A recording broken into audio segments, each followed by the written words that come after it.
naluya ka, kung nag-uol ka, kung ngit-ngit ang dalan, bisan bagyo o ulan. Ahaha, ni ara ko, uban nimo, bisag unsa ka gahitabangan nato, muhumok lagi, muhumok lagi.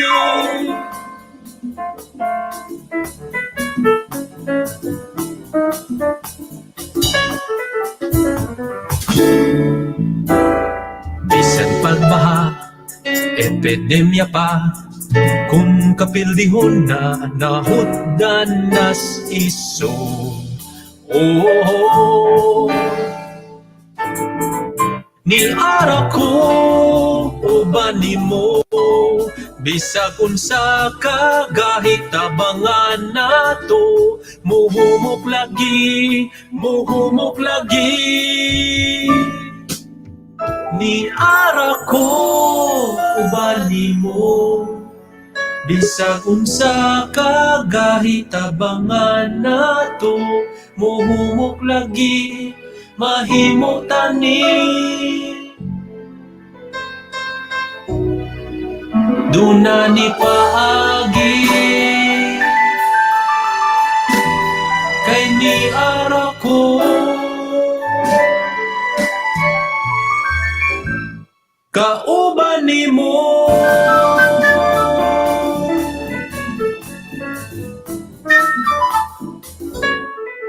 Ni ara ko.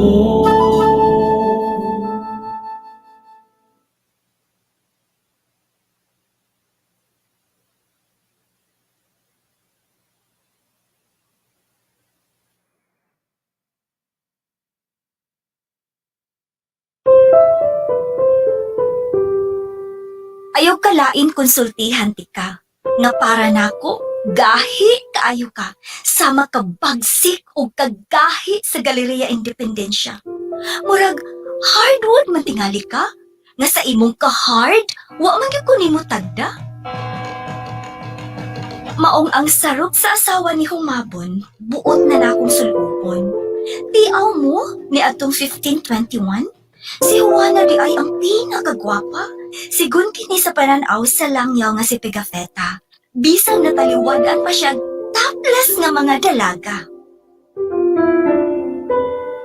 Ayaw kalain konsultihan ti ka, nga galaom kung muhumok pud unta ka. Apa naglibog ko kung unsaon pagpasoft sa hard ni mong heart. Ako ka bang daron? Ihumol sa tunaan? Isud sa lusong og lubkon sa alo, ialig-ig sa nigo, dayon galingon kuyog sa mais, lungagon sa kun, latan pag-ayo.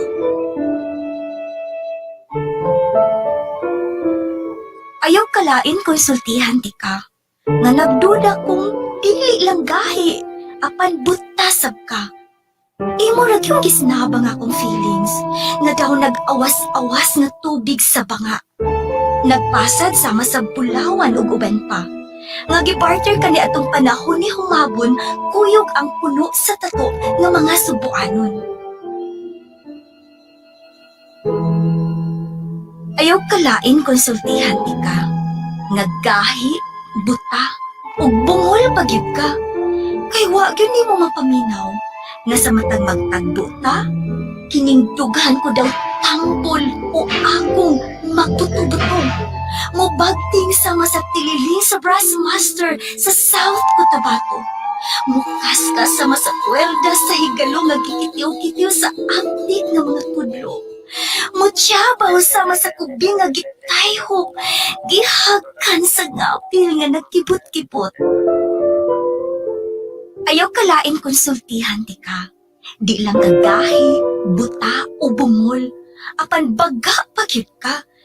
Kaysa dihang wa damha nga ang akong kamot, imong dahikapan, murag din malagyapon ka. Apan dinhin ako, ang imong accidental touch, murag miukiuk sa akong espiritu, daw gihablon nga tinalak sa Lake Cebu. Ope siya bit sa isla sa Sulu, murabag, imo kong nasyat sa taro. Ayaw kalain konsultihan ti ka, nga di lang kagahi, buta, bungol, baga. Duda ko, sama sa simod sa iring, bugnaw kaayo ka. Sa imong kabugnaw, cool kaayo ka kusniton. Tungod wala gyud para nimo.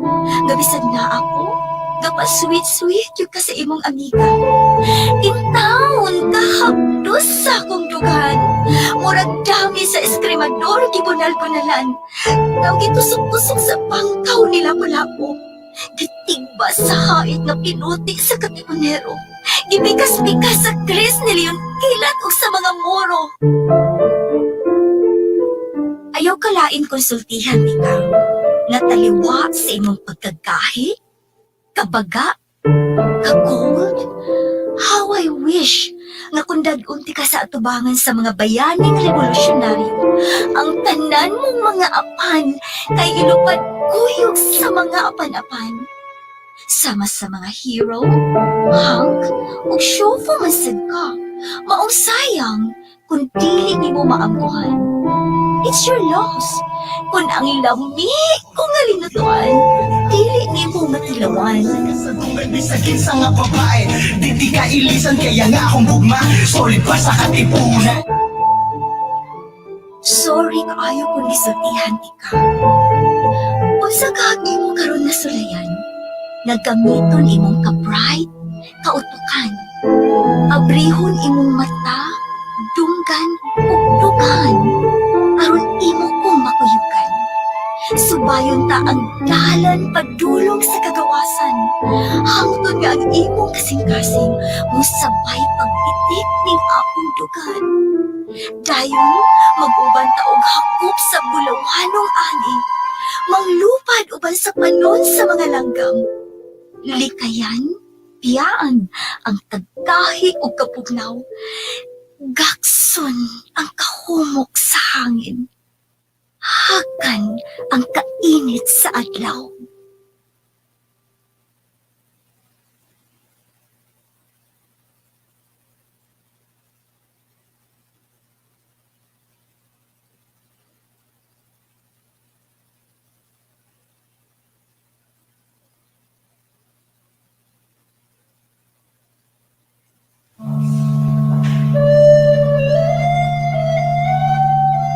The Cebuano dictionary translation is one of the oldest surviving snapshots of 1521 Cebu.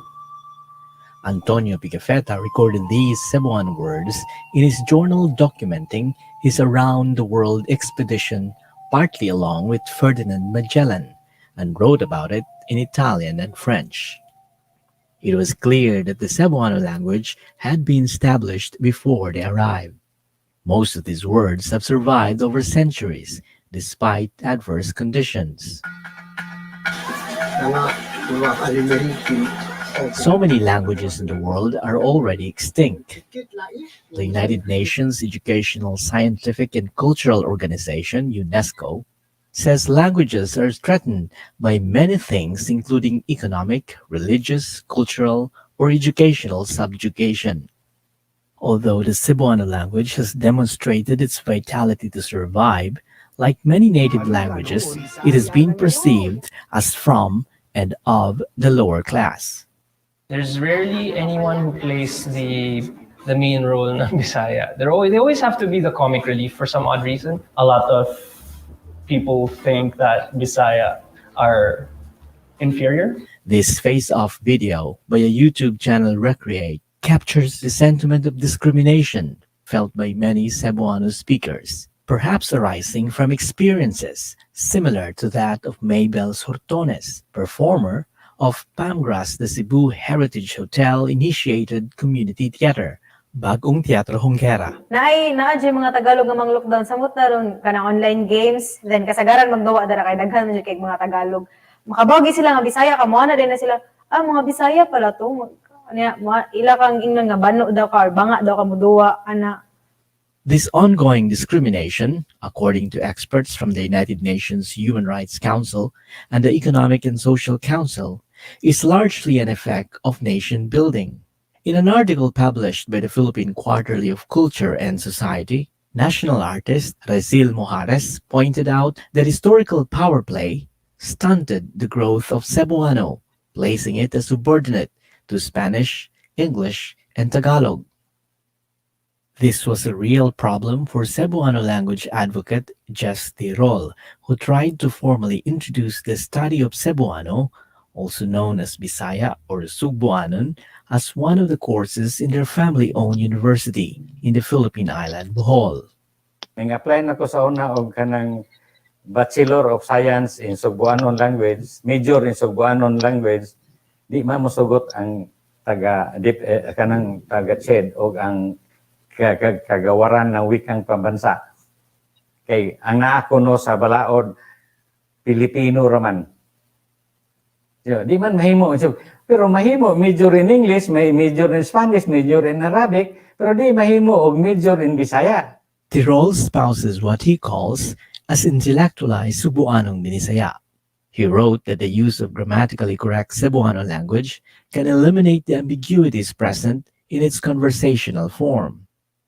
One has to master over 4,000 affixes to understand the meaning or intention of the Cebuano sentence.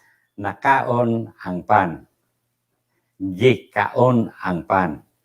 Nakaon ang pan, English, the bread was eaten.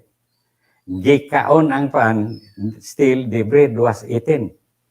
In English, it's only the bread was eaten. In Bisaya, nakaon means it was not intentional. Nakaon ang pan. Gikaon ang pan, it is intentional.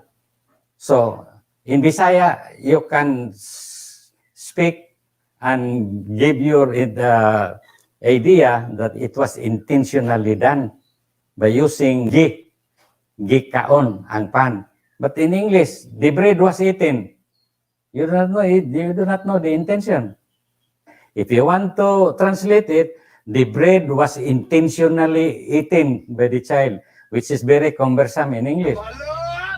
The reality on the ground can be a surprise to English speakers who spend time studying Cebuano grammar, like these modern-day missionaries who, after their missions in Cebu, created Cebuano language videos that became popular on YouTube. Wait, what are you guys saying? Dili siya kabalo. Balagyan siya nato. Balibak na po siya ba? Maganda siyang baboy. Uy, baboy. Hindi mo good. Ano sa diya? Mura siya kanding. Mura ko. Hindi ako. Nagkasama pa yung akong Bisaya. Patay. The way to speak Bisaya the best is to speak it how people understand it. There's not like, there are grammar rules and it's important to learn, but when you're actually speaking it, you kind of just are speaking to get your point across. And so you'll get there at first and you'll be like, why are they saying this? Again, this isn't the rule I learned in the MTC. It makes no sense. It's kind of a street language in the sense that it's spoken word language. But in general, you just break rules all the time. For many among the young Bisaya speakers, the absence of rules make speaking in Cebuano fun. Personally, I had fun picking up like Bisaya words from my peers and my classmates. I enjoyed that, like learning the language through other people.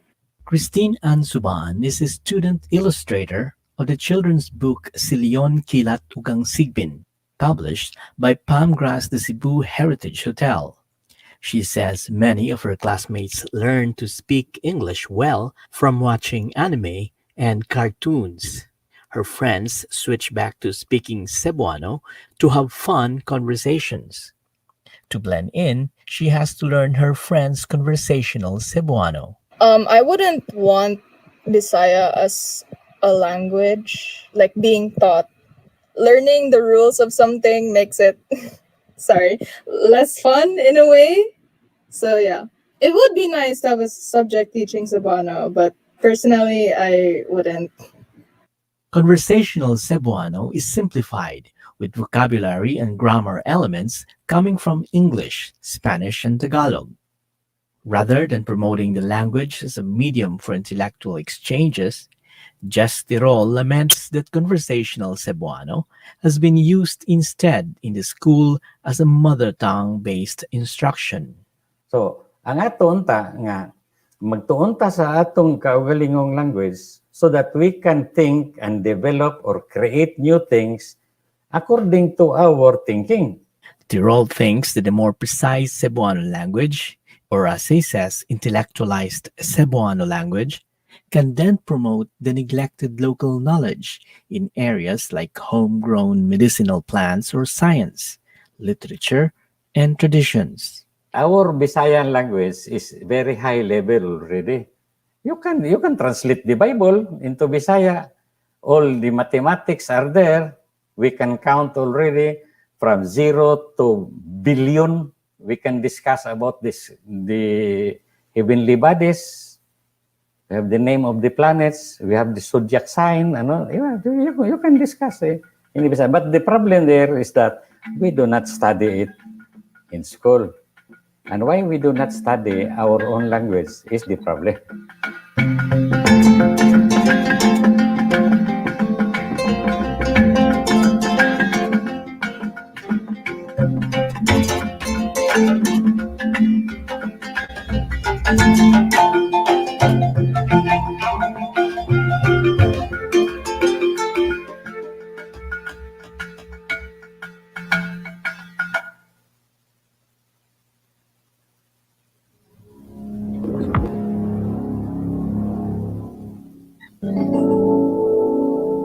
Kung naluya ka, kung nagul ka, kung ngit-ngit ang dalan, bisan bagyo o ulan. Ahaha, ni ara ko, uban nimo, bisag usa ka gahitabangan nato, muhumok lagi, muhumok lagi. Duna ni paagi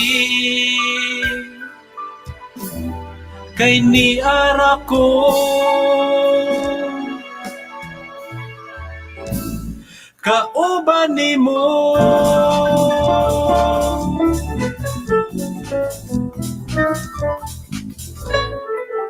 ni ara ko.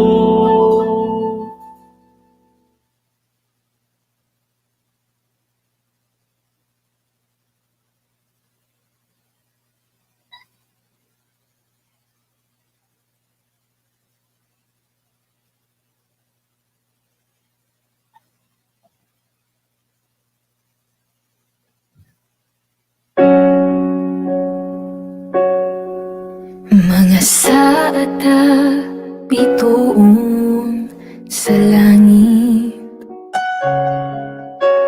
mikislap mitanak sa kangit-ngit, katamis taliwala sa kapait, mitunaw sa tik-ang nga kasing-kasing,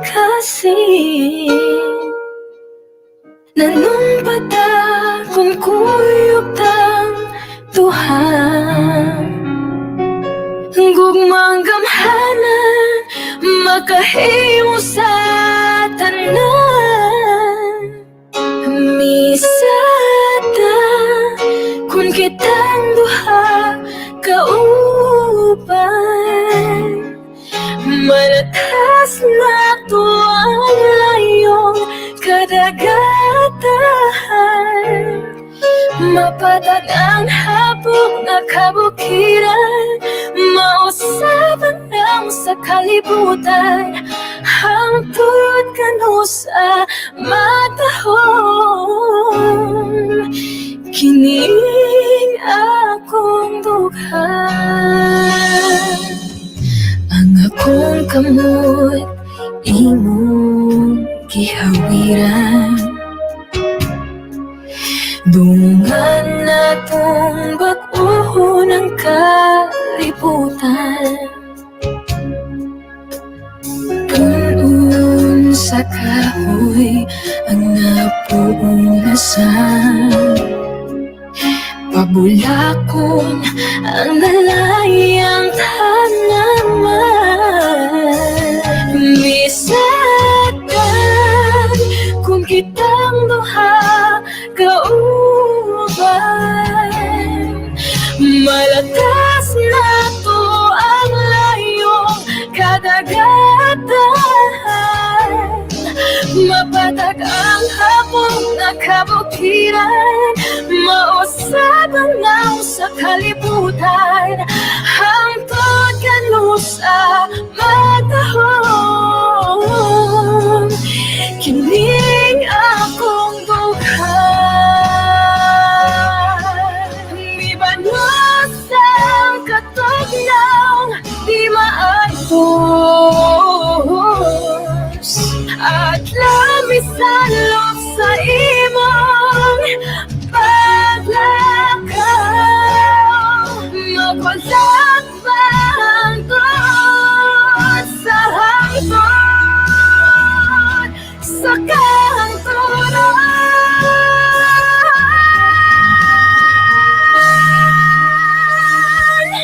Misad ka kung kitang duha kauban, malatas na to ang layong karagatan. Mapatag ang hapong nakabukiran, mausap ang naw sa kalibutan, hangtod kanu sa matahong. Kining na akong daghan.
Anak kayata kay niyatatan. Anak kakatay kay kay kay nahugantay ay nayatakan. Anak kay nakatan. Ang nakayatak kay nayatakan, ang nakakatay kay nakatayan, kay nakakatay ang nayatakan, ang nakayatak kay nakatayan. Ang nakayatak kay nayatakan, ang nakakatay kay nakatay ang Nayatakan ang nakayata kay nakatayan.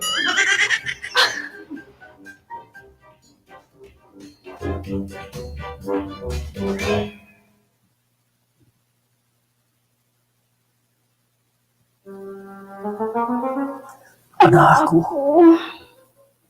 Dinhi. Sige ha. Karon Kanon na iya. mismo. Ay. Sebentar. Andre? Ano ba?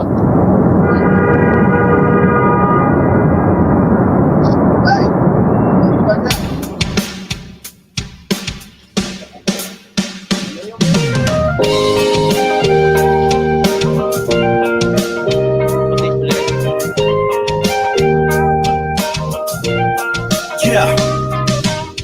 Paminawa, kaning litanya, kabahining bisda kong paghigugma. Para buyag, kasing-kasing kiat, para buyag, aptik pa ni Leon kilat. Pagpanggao gay, paspuso sa larsyan, muhumok, ibaw, sabaw sa linarang. Humukog ilong, tanalaag tas kulon, at tuon, tadapit nga makasaysayon. Lapit sa dila, ugrot siya sa pulong, dugan mo siguradong makumong-kumong. Hugot pa suot, hugot pa suot, hugot pa suot. Bahalag saging, basta labing. Bahalag buwan, basta tupad. Bahalag tuyo, basta with you. Bahalag inamos, basta langga ko. Bahalag hilaw, basta ikaw. Bahalag orni, basta permi. Bahalag lanay, basta tanday. Bahalag dukot, basta lang hugot. Hugot pa suot, hugot pa suot. Kasing-kasing kapuno sa kahimuon. Huot pas hugot, huot pas hugot. Ikaw akong forever, wala'y magbuot. Hugot pas huot, hugot pas huot. Bisag ipagpad man sa tumang kalimot. Huot pas hugot, pas hugot. Sa dalan kulon kita mag-abot. Bahalag tiit basta sikit. Bahalag magumos basta lang timos. Bahalag mo noong basta muhaong. Bahalag di makaya basta kita. Hindi ka biyaan, tuura jud na ako. Mura General Maxilum ni ikon mo plano. Para ni mo makipatay ko pareho. Sa Cebuanong katipunerong si Alejo. Maglisod ko kaon kung di tadungan. Ang imong istorya murag musika sa dunggan. Bisag kinsa nga babae, di ka ilisan. Kaya nga akong gugma, solid pa sa katipunan. Hugot pas huot, hugot pas huot. Kasing-kasing kapuno sa kahimuon. Huot pas hugot, huot pas hugot. Ikaw akong forever, wala'y magbuot. Hugot pas hugot, hugot pas hugot. Bisag ipagpad man sa tumang kalimot. Huot pas hugot, hugot pas hugot. Sa dalan kulon kita mag-abot. Sa dalan kulon kita mag-abot.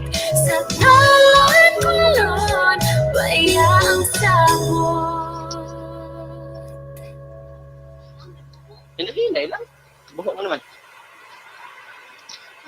Ano ka nag-ayos sa lugar? Hindi ako na. Pag-lunes kay Lunes. Lady mas. Ngek ka. Nambok yun ay nang ana dili lang mutong na. Sakto man na ako lang pala kani. Mating padayon na.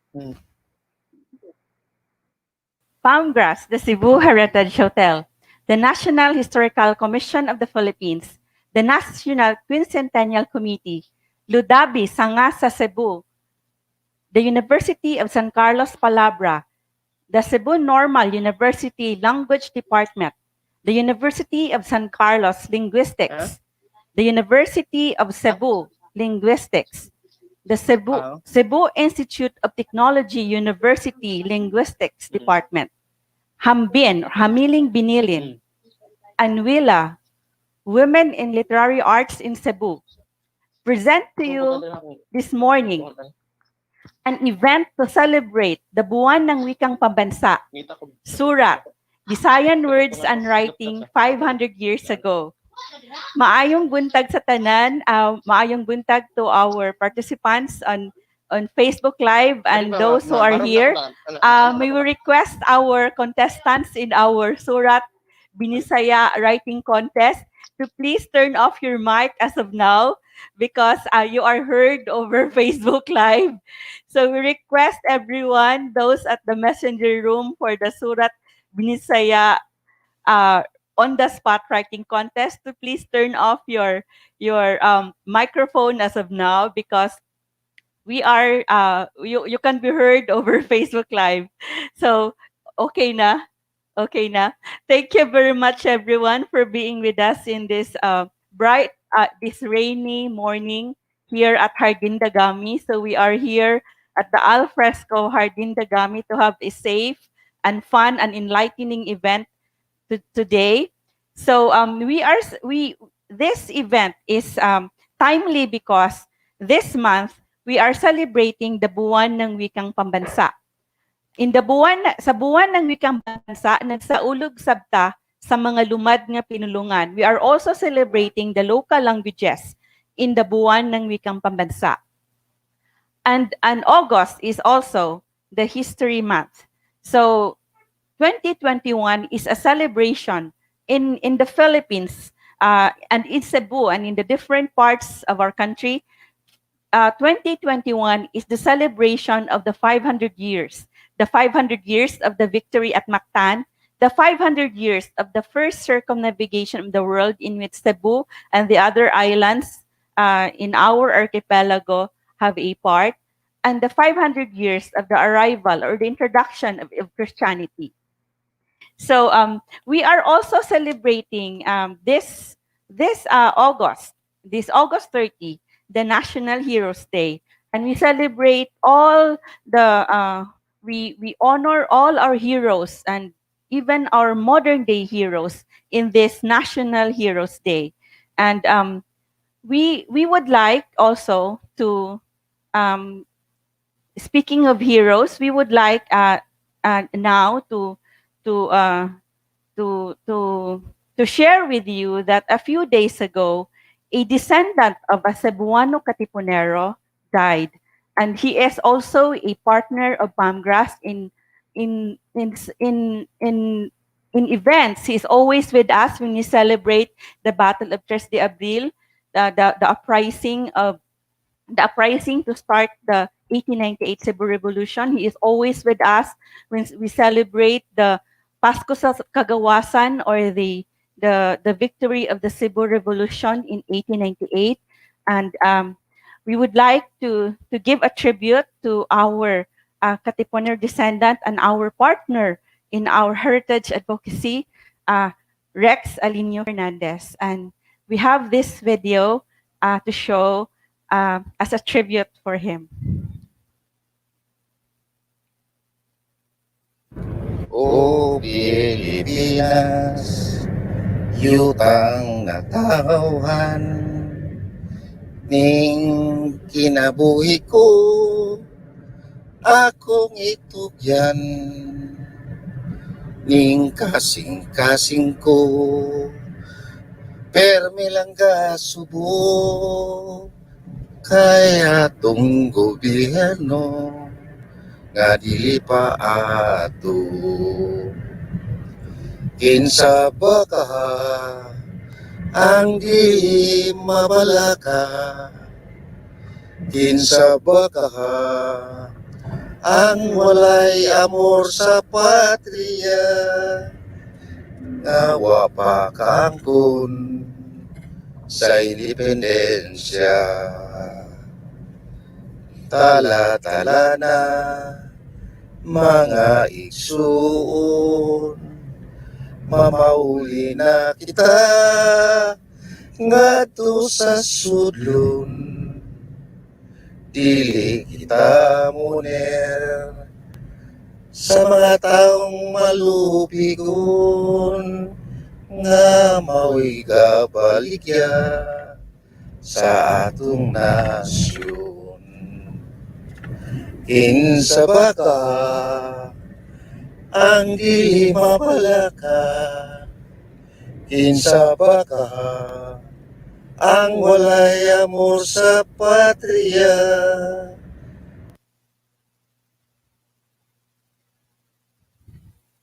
Daghang salamat to Katipuner descendant, lawyer, Attorney Rex Fernandez, who was also a human rights lawyer. And he sang that song personally because in one of the events at Pamgras during a celebration of the Pasko sa Kagawasan, we invited the Katipunero descendants to offer a performance to offer an offering for their Katipunero ancestors. And he sang that song and he requested Pamgras to help him.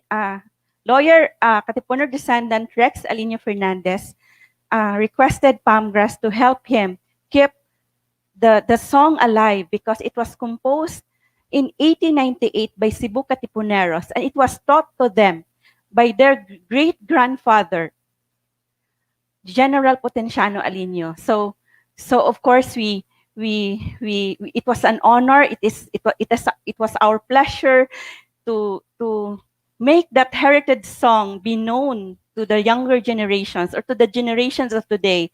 So we would like to present to you the song O Pilipinas.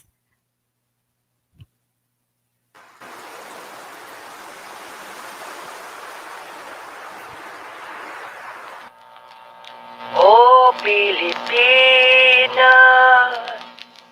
yuta kong natawhan, ning kinabuhi ko,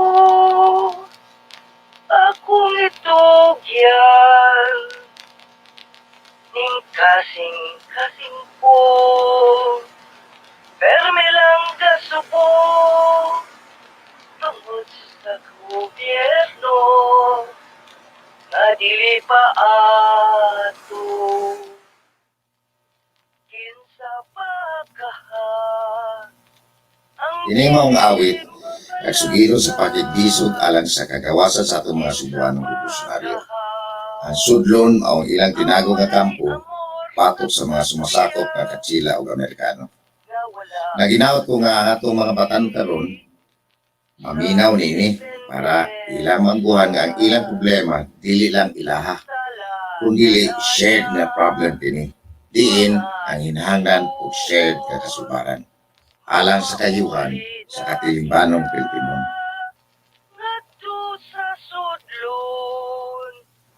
dili kita mo onem, yan ang taong malupikon, na mao'y nagpalikya sa atong nasyon. Oh, Pilipinas, yuta kong natawhan, ning kinabuhi ko, akong itugyan,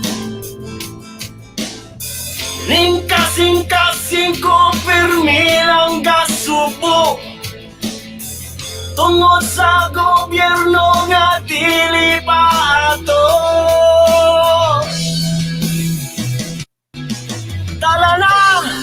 Tala na mga igsuon,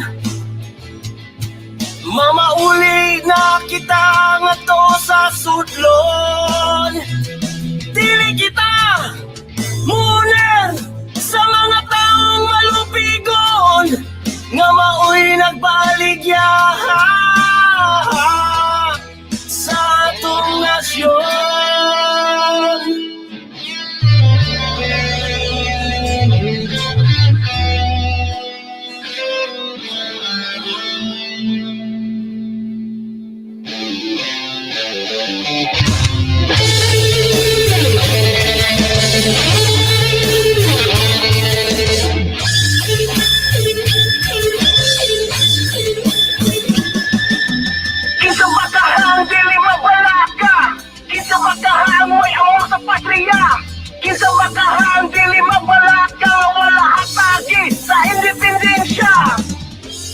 kasing-kasing ko pirmi lang gasubo tungod sa gobyerno nga dili pa ato.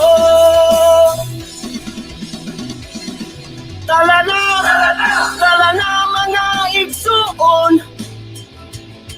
mamauli na kita ngadto sa sudlon. Dili kita unan sa mga taong malupigon, nga maoy nagbaligya, nga maoy nagbaligya. Tala na mga igsuon, mamauli na kita ngadto sa sudlon. Dili kita unan sa mga taong malupigon, nga maoy nagbaligya sa atong nasyon. Pilipinas, Pilipinas, oh Pilipinas.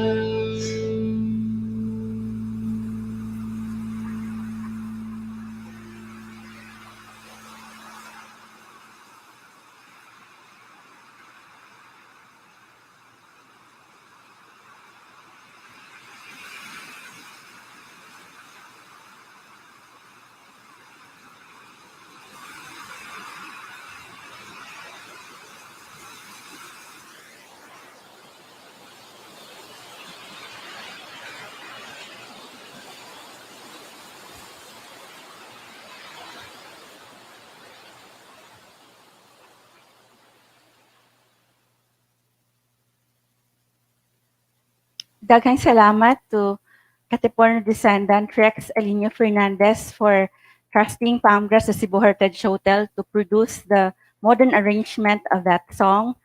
And even if you are no longer here with us, you still left that with that beautiful song which would inspire us and the youth that you always wished to know about our past and to carry on what to fulfill the dreams of what our heroes fought for. Daghang salamat. So we would also like to share with you that the first time that Rex Alinio Fernandez came to 𝒂𝒏𝒅𝒐, the Cebu Heritage Hotel, he was so happy to be able to taste this drink, the diaspora tropical diaspora ni Alinio. Diaspora ni Alinio. So this drink was named in honor of his Katipunero ancestors, the Alinio generals who fought in the 1898 Cebu Revolution against Spain and who continued the fight against the American colonizers. So of course, this is, and he was also surprised because he as a poet, he's also a Cebuano, a Visayan poet, and he has also a poem entitled Diaspora. So of course, the team at 𝒂𝒏𝒅𝒐, the Cebu Heritage Hotel, named this Diaspora because it would detoxify, it would make the toxins go away because this has ginger. Luya diaspora ni Alinio. So this is luya diaspora ni Alinio. It has ginger, fresh orange juice, carrots, and other things. So yummy. So now we would like to recognize our partners. We would like to thank our partners in today's event: the National Historical Commission of the Philippines, the National Quincentennial Committee, the Luba sa Dagang Bisaya sa Cebu, the University of San Carlos Palabra, Cebu Normal University Language Department, the University of San Carlos Linguistics Department, the University of Cebu Linguistics Department, the Cebu Institute of Technology University Linguistics, Hamiling Binilin, a heritage group in Cebu, the Women in Literary Arts in Cebu. Daghang salamat for partnering with us in this event, and this our Facebook Live event is also broadcast in the pages of our partners. So we would also like to recognize our participants today. We have our physical participants, about 2 or 4, 5 of them. Daghang salamat for being in our safe event physically here at Palmgrass Jardín de Gami in our alfresco open air garden, named in honor also of hero the Gami, the warrior of Gabi, who led the resistance against Miguel Lopez de Legazpi, the early Spanish colonizers in Cebu. So those who registered on our Facebook event, we would like to recognize our other participants who are watching online, the University of Cebu main campus. We would also like to recognize those at the National Quincentennial Committee page. We have Paul Ledoux. I don't know how to pronounce your last name. We have, I can only recognize those whom I see at the streaming. Wina Giwang, and then we have Ryan Ace Gamutan, Jenny Grace Montiveros, is this, Joseph Adrian. Thank you for saying maayong buntag, maayo, good morning. You can also write hashtag Surat for us to recognize you.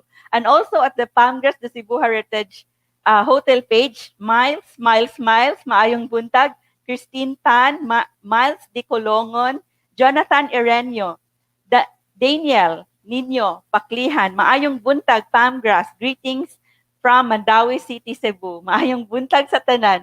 We also would like to recognize our those who registered from the DepEd Cebu City, Polytechnic University of the Philippines, Manila, Tejero National High School, British Columbia Teachers Federation, De La Salle University, Manila, San Beda College, Alabang, Philippine Science High School, Central Mindanao Campus, Talisay City, DepEd Lagaan National High School, Negros Oriental State University in Bihulngan, Bohol Island State University, University of San Jose Recoletos, Banilad Center for Professional Development, University of the Philippines, Diliman, Makati Business Club,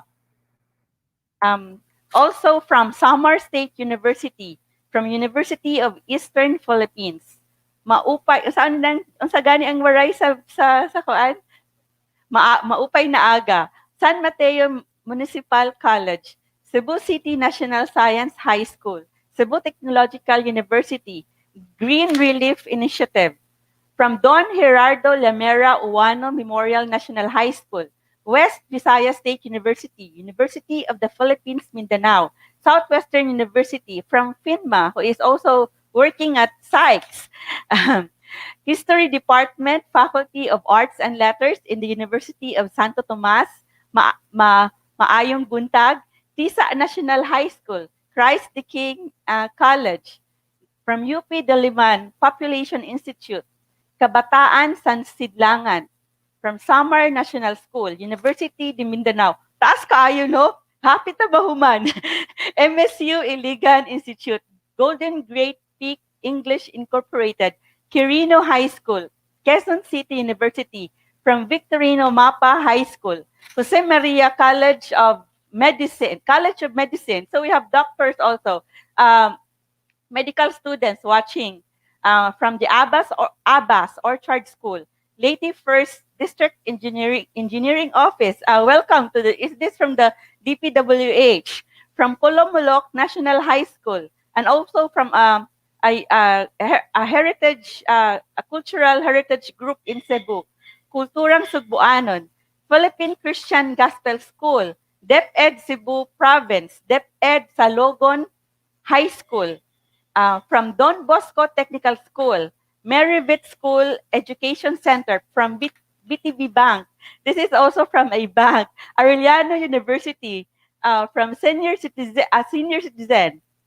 St. Catherine Academy from the Philippine. We have also from the Philippine National Police, from Kalina National High School, from Saliman University, from Municipality of Cavinti, Laguna, from Quezon City University, Cladag Shop, LGU Kawayan, Perpetual Health Academy, Parif Southcrest, Cebu Technical University, San Francisco, and also someone from the Vicente Soto Memorial Medical Center.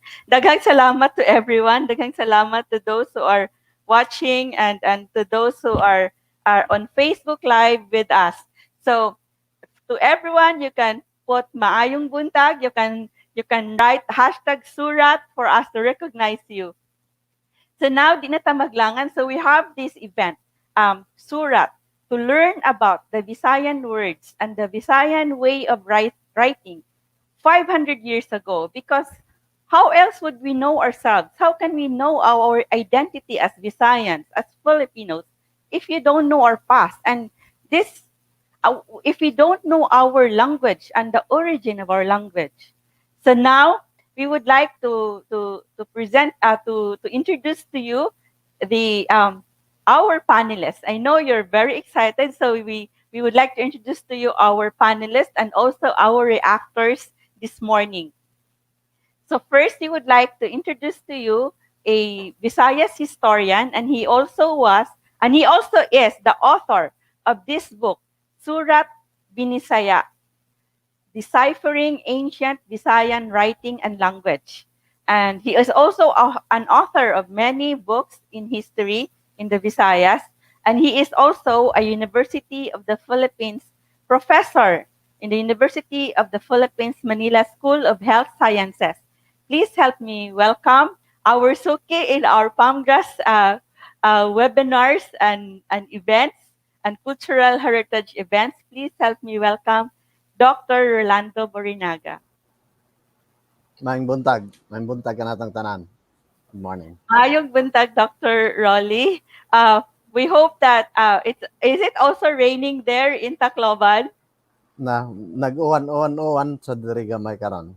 So we are really in the same archipelago and the same group of islands, because here in Cebu there is also it is also drizzling. Nag-ulan gamay, taligsik. Unsay waray sa taligsik? Drizzling. Tarahiti. Nasa'y talithi no sa Cebu.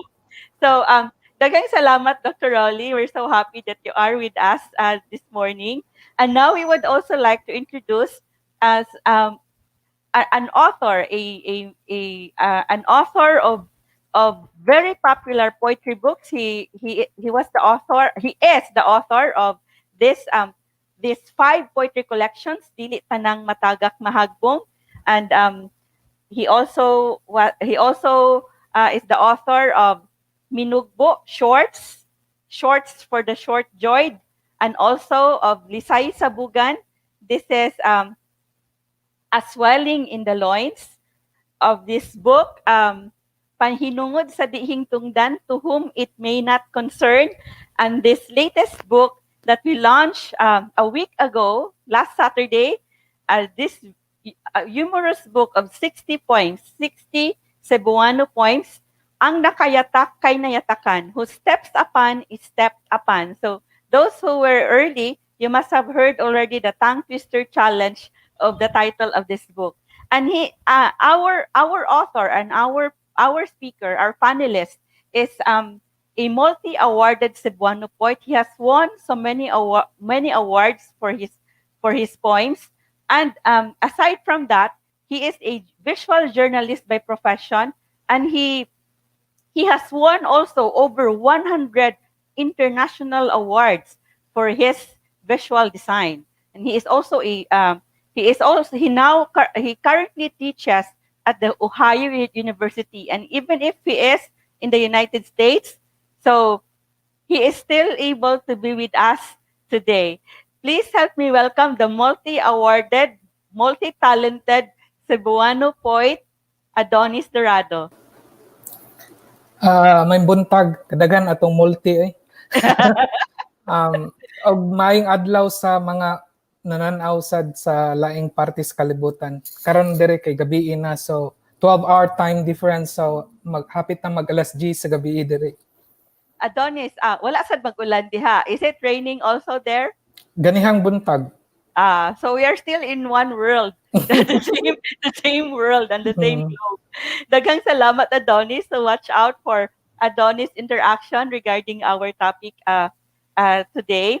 So we would also like to introduce to you one of the reactors in our forum, in our event this morning. We have with us also an awarded poet, a he is also a balakera, and she is a professor at the University of San Carlos Linguistics and Literature Department. Please help me welcome Cindy Velasquez. Hello, maayong buntag naton tanan. Thank you for having me today.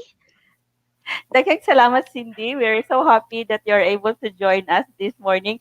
As I've been saying, I always admire your poetry, your poems, and I first knew about you when I was researching about Cebuano songs, and I heard that song Usa ka with the word libo. Usa ka libo, usa ka kanamilit. You should listen to that song. Thank you very much, Thank you Cindy, so much. for being with us. So now we would like to introduce to you also always here at Palmgrass. He also voiced, if you listen to that poem, that sultry, that fun poem in the countdown of this event, and then there is a voice there, the one who was the male voice of that poem, Mutukoy Isprikitik Agoykoy, and that poem is by Adonis Dorado. And he is a print journalist, and he is also the vice president of the oldest Visayan organization in the Visayas, in the country. And he is the vice president of Luba sa Dagang Bisaya. Please help me welcome Greg Rubio. Salamat mayong buntag, Miss A. Kuyawan ko ng the oldest ko ano. Yung murata nagkaraang The oldest tao na ba? existing. Oh, niya bago lang po ko na pili before sa pandemic 2019, mo ay paghimo na mo eleksyon sa Ludabi. O niya gusto ni attorney Saragosa ug ni attorney Adi Sitoy, the late Adi Sitoy nga mga batanon ang mo dumala sa asosasyon kay aron nga madasig nato ang kabatanunan nga mogamit sa tuang pinulungang Bisaya. So sa ngalan sa Ludabi, Cebu, sanga sa Cebu ug sa The Freeman ug Banat News, mayong buntag nining maulan o gatugnaw nga kabuntagon. Daghang salamat, Greg. So we are so happy that Greg is with us physically in our safe event. So he said that he was recently elected because the veterans, the seniors in the organization wanted the young to be already the leaders, so that the young people would be able to learn and promote using the Cebuano, the Visayan language. Daghang salamat, Greg. So I am speaking in English for those who are watching us in other countries and for those who can't understand Bisaya. So disclaimer daan ha. So everyone, those who are on Facebook Live, let us recognize you by using the hashtag Surat Binisaya, or just saying maayong buntag or magandang umaga o good morning.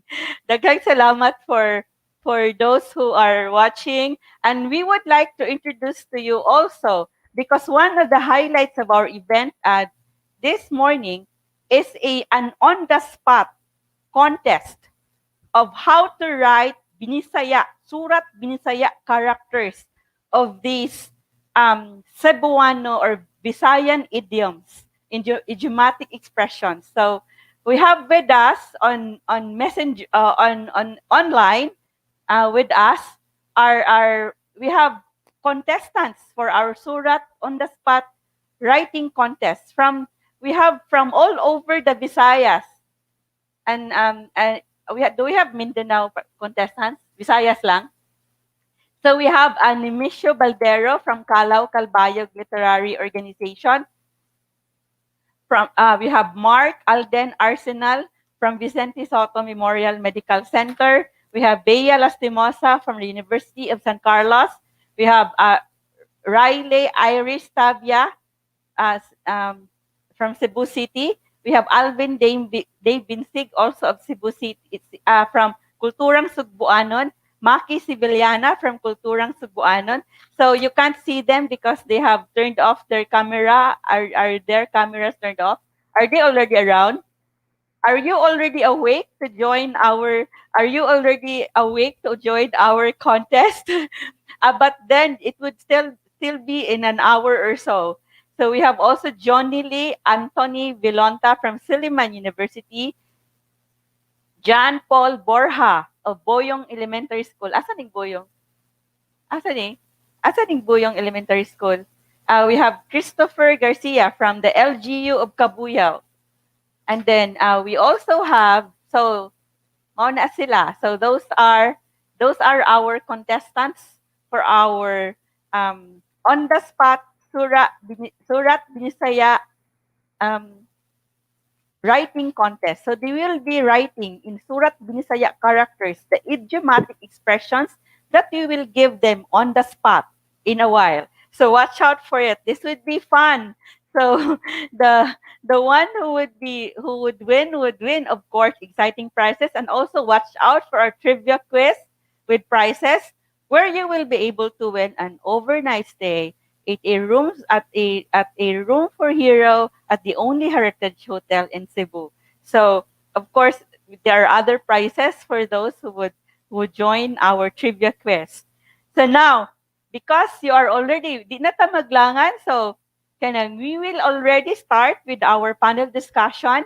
So we would like to call our panelists. So those, if you have questions to the audience, if you have questions, you just type your questions in the comment section. I am looking at the National Quincentennial Committee page, and also I am also looking at the page of PAMGER to Cebu Heritage Hotel, so that when you type in your questions at the comment section, I will be able to read that and give your question to our panelists.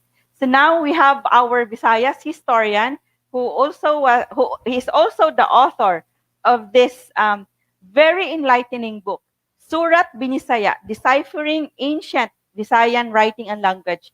We would like to call Dr. Rolly for us to discuss with him our Visayan writing. Dr. May buntag Rolly, na natang tanan na. So May buntag. Can we show the slide? yeah, so we have the first question for Dr. Rolly. So we are asking him on what to elaborate on the ancient alphabets or quote and unquote alphabets in our islands. So we would like to Dr. Dr. Rolly, you have slides, so we would also request you to just say next if you would already want to discuss the next part. So this is the question for Dr. Rolly. What are the ancient alphabets or so-called alphabets in our islands? Okay. Next slide, please. Pakikon lang. Sunod nga slide. Okay. So in the 1880s, Dr. Trinidad Pardo de Tavera compiled 10 ancient syllabaries. He called it alphabets from 5 linguistic groups around the country. It is obvious that these linguistic groups shared several characters for writing the 3 vowels and 14 consonants, but differed in some others in the writing. Ang atong nahibaloan na at din sa atong history nga ang reform movement dito sa Spain, kutob lang to sila sa political side. But in fact, Dr. Tavera and also Pedro Paterno and even Rizal also were interested in what we called until recently called Baybayin writing. Next slide. So Doc, so that means that in their struggle and in the propaganda movement, in their struggle for reforms and they really tried to trace the history of the Filipinos or of the natives in our island. So included is the system of writing in the ancient ancient Philippines. Kwan lang, apil dili lang history by a Filipino, but also they also studied ancient writings by the Filipinos. Yes. Sunod nga slide. So, okay ka na lang. Next slide, please. Okay. In like manner, Pedro Paterno also compiled paleographic chart of 9 Philippine alphabets. They called it again alphabets, which he compared with 7 other alphabets from outside our geography. The 9 Philippine alphabets showed similarities in representing majority of the characters for writing the 3 vowels and 14 consonants. So sa atong ancient writing, doon na lang tayo tulo ka vowels og 14 consonants. Ang atong vowel a, i, gahi nga i og u. A, I, U, no? And although naa na tay e og o karon, ang atong sa atong speech karon, ang atong basic vowels a, i ug u naghihapon.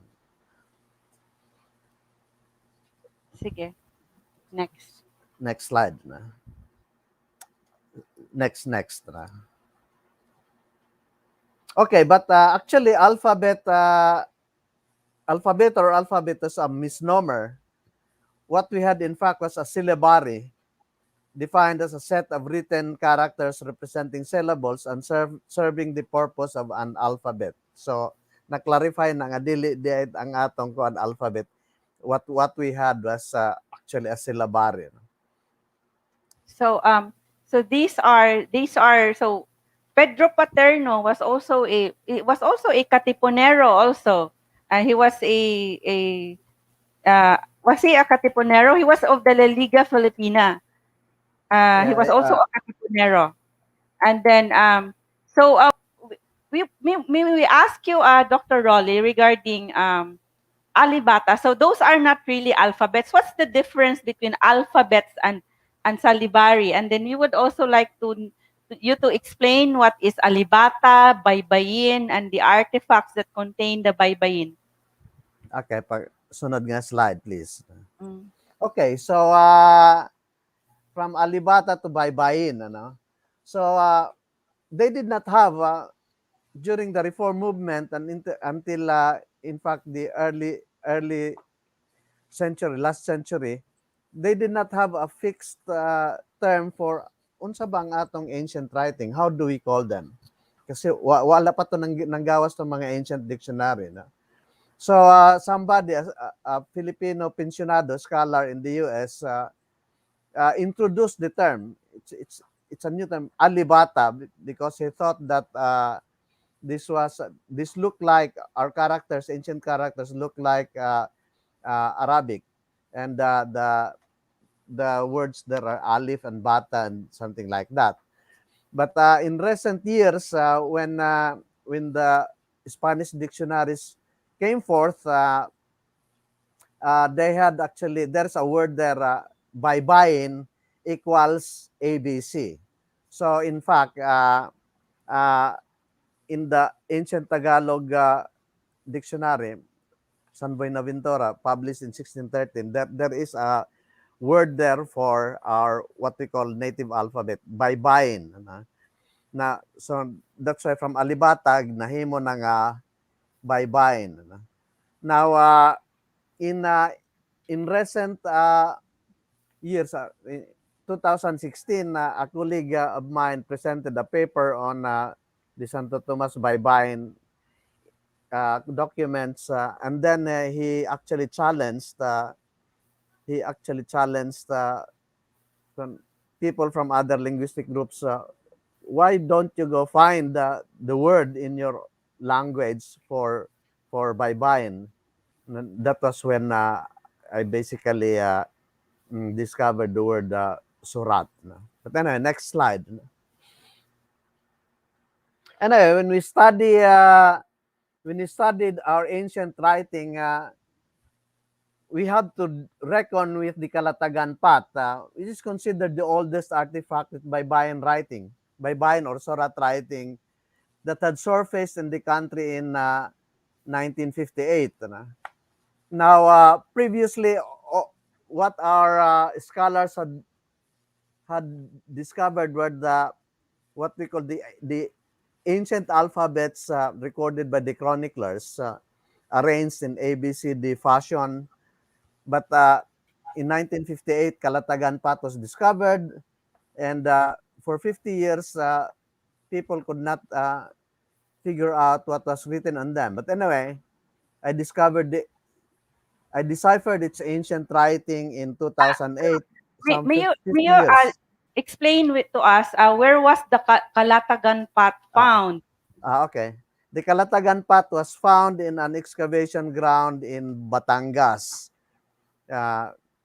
National Museum, they had their excavation ground in Kalatagan, Batangas, and somebody discovered this spot with ancient writing.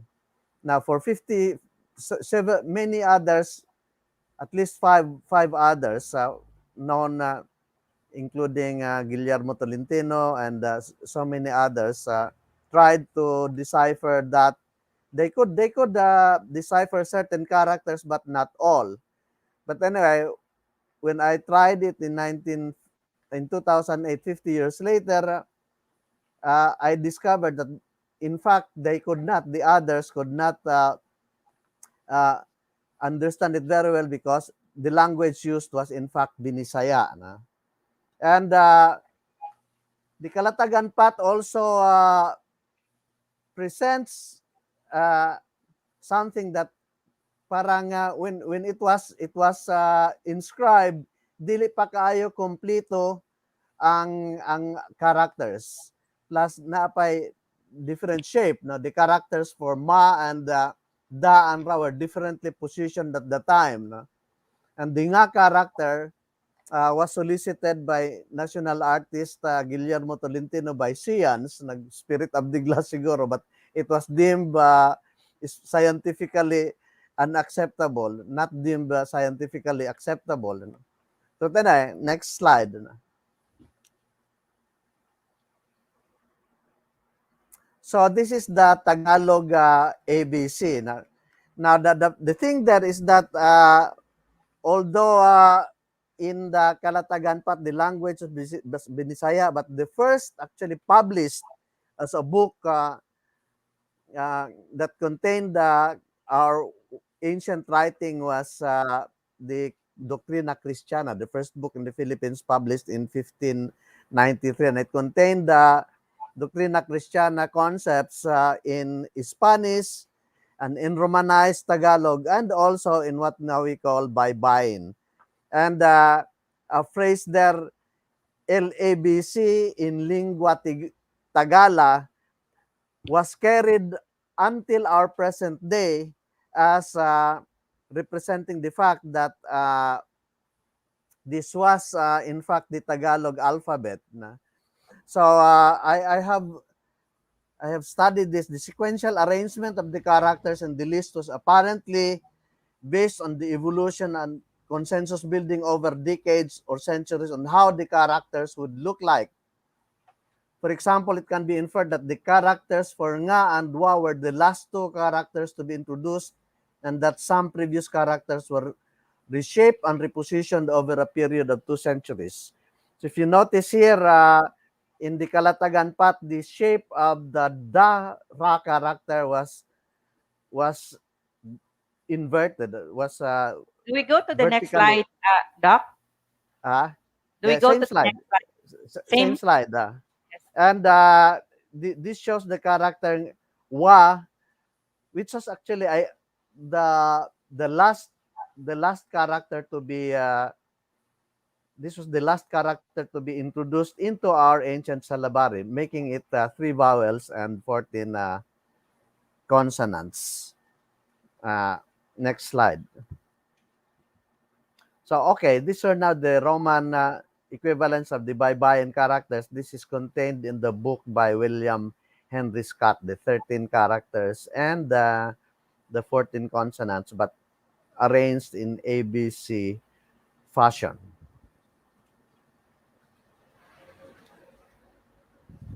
So, Doc, we have, so you told us that the oldest document that contained the Baybayin is the Doctrina Christiana of the Spaniards. So, before that, there is a question actually here from Andre Palion, Andre Palion from Iloilo. Maayong aga, mula sa Iloilo. His question is, if the Kalatagan pot, he has actually two questions.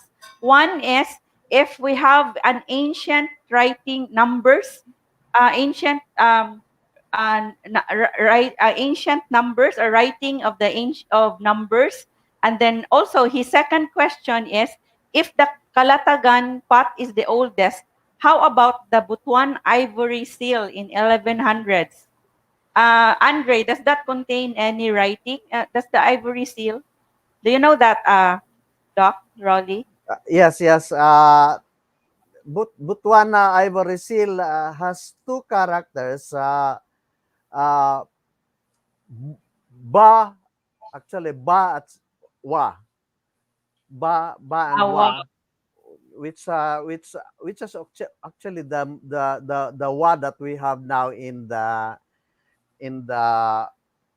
our alphabet, and the fact that the ba character is in an inverted heart shape, so I prefer to think that it was the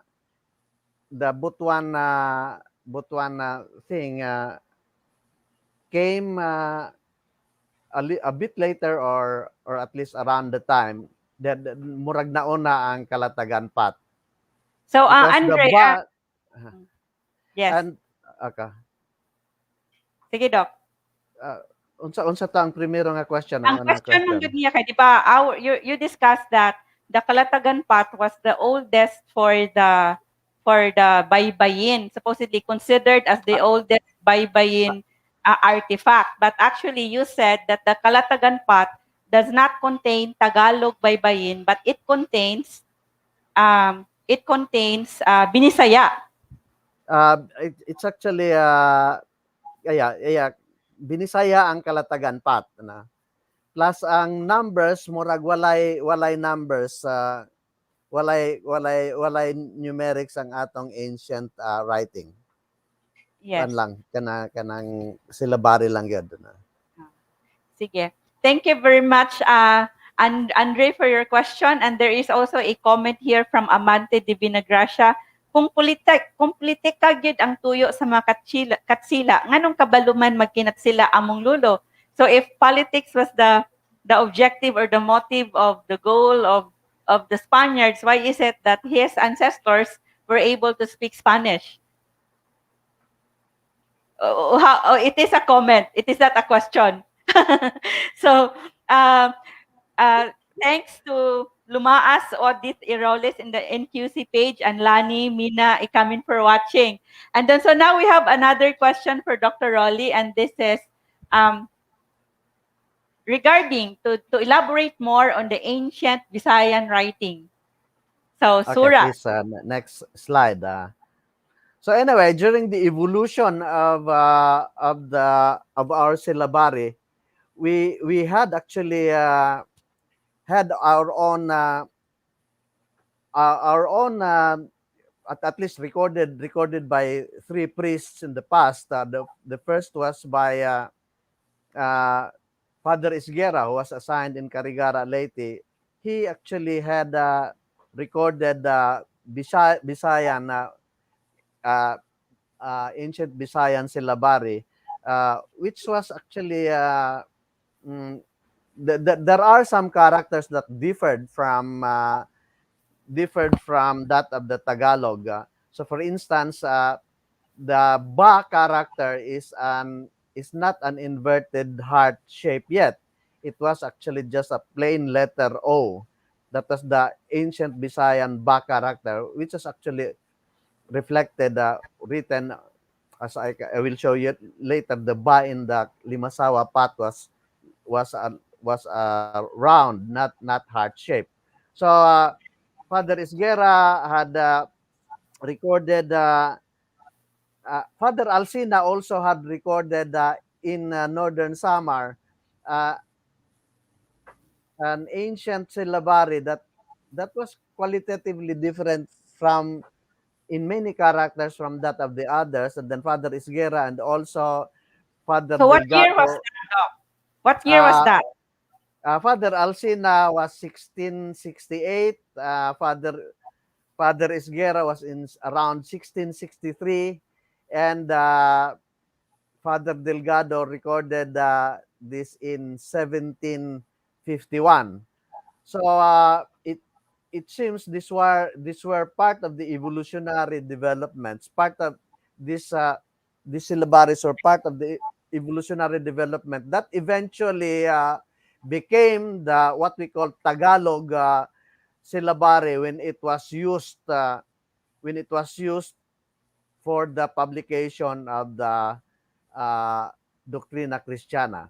It had become labeled as Tagalog ABC during the publication of the Doctrina Christiana. So there were several strands around the country of how our ancient syllabary would look like until there was this apogee, or the highest point of its development in 1593 with the publication of Doctrina Christiana.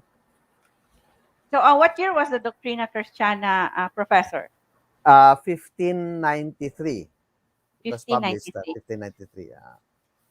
So we would also like to you to discuss. So supposedly, may we discuss more about that Kalatagan pot? So it is very interesting, this pot in this book. So this is really, why did you choose? May we show the book? So why did you choose in your book, in the cover of your book? Why did you choose the Kalatagan pot to be here in the cover regarding deciphering? Because you have deciphered many writings actually in artifacts. So why did you choose the Kalatagan pot to be in this cover? It's not my choice. It is the artist's choice of the publisher New Day. And in fact, there are two artifacts presented there: the Kalatagan pot, complete with its writing, and also the larger Monreal stone. It's also on the cover. This is also, yes, this is the Montreal stone up. Yes. So The we larger cannot just Monreal decipher stone. that it's a stone. So now I know that it's the stone. So I was thinking that it was just characters, but this one at the upper part is the Montreal stone, and this is the Kalatagan pot. But also you also discussed in your book, in this book, the other artifacts, like of course the Masawa pot. And then also Intramuros, was it also a pot? Potsherd. Oh, potsherd. So why is the pot very significant? Why are the writings on the pots? Well, basically, the writings on this pots and artifacts, most of them actually were part of religious ceremonies. Parang kung ang pari nagmisa, ang ilang gamiton sa ang ilang misal naa gisulat sa Kalatagan pot, ang guide sa babaylan niadto kung unsa ang iyang. So these were the women and the gay. They were no. So how they would perform their ceremonies, do na outline na dito sa artifact, kung unsa ang ilang i-recite or something like that. General outline. Okay. So we would now like, I ask you, Doc, to discuss the contents, or how did you decipher these writings on these pots and other artifacts. So okay, so please next slide, please.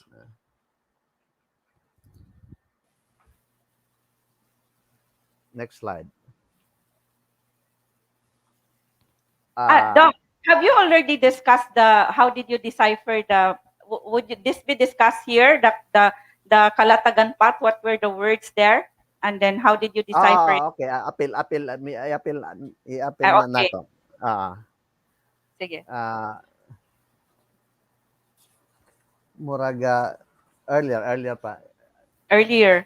Can we go back? Earlier nga slide. Okay. Okay. So mauna ang akong na-transcribe sa Kalatagan pot, which I used as reference previous, at least the previous other 4 or 5 previous attempts to transcribe what was written there. So anyway, next slide ang akong na. So mao ni ang nakasulat sa kalatagan pat. Nabuki-ki na ba? Laba mananala dakit. Nino maniya mangga. Gakat-kat ya la ngayan. Baya hadakit nano. Dakalag binagat. So if you translate that to English, is it open already? Which is actually the gateway to the spirit underworld represented by the dakit. And take it as a gain now, nevertheless, dakit 3. That he or she, the strayed soul, mistook you for a mango tree. She just crossed to your domain out of fear alone. Is that so? Leave the dakit tree now, will you? Shame, intimidate, bring back the soul that you were told to encounter. So in a sense, kining kalatagan pat was used, butangan siguro na nila og kanang tawas or papaaso, and then para pagkuan sa giingon nato nga pag-uli ritual. So naa tay term sa Bisaya nga nagpinal na nga ni ang tao murag imong kalag murag ning biya na, and it went to the Other world.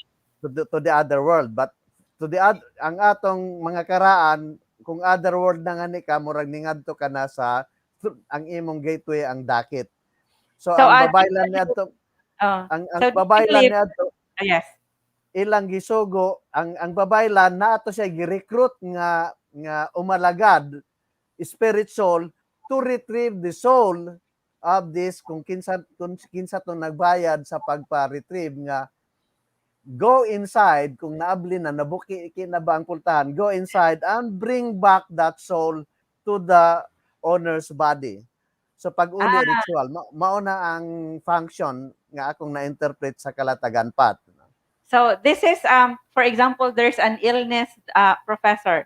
So maybe they believe that the person became sick because his soul, his spirit, his or her soul was, or her spirit was being taken by the someone from the dakit or from the from the dakit, from the other world.